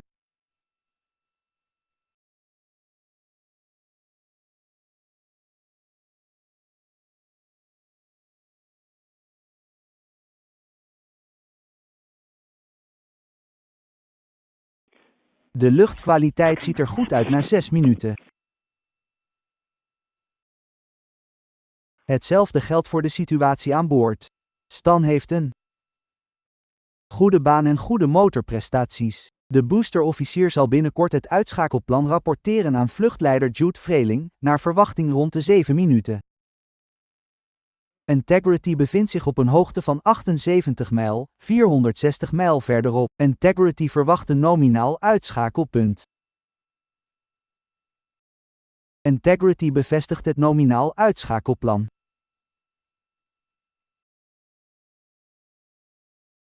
6 minuten en 40 seconden onderweg. Het uitschakelplan verloopt zoals verwacht.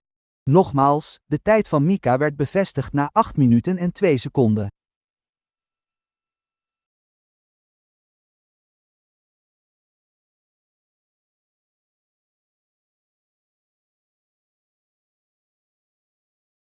7 minuten onderweg. We minderen gas nu we de optie voor een eenmalige omloop om de missie te kunnen afbreken. Mijlpaal bereikt op 7 minuten en 30 seconden. Nu op een hoogte van 84 mijl, 650 mijl verderop met een snelheid van meer dan 15.000 mijl per uur. Integriteit. A open. Weg. Het venster is nu geopend voor een eenmalige omleiding aan boord, gericht op een landing in de Stille Oceaan. Op dit moment nog steeds volgens de nominale koers.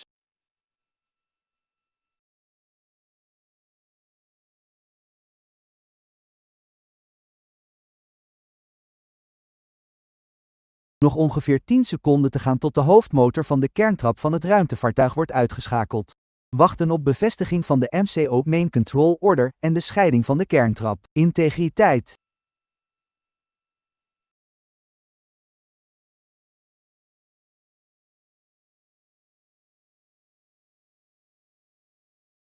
In nominale modus, kerntrap gescheiden.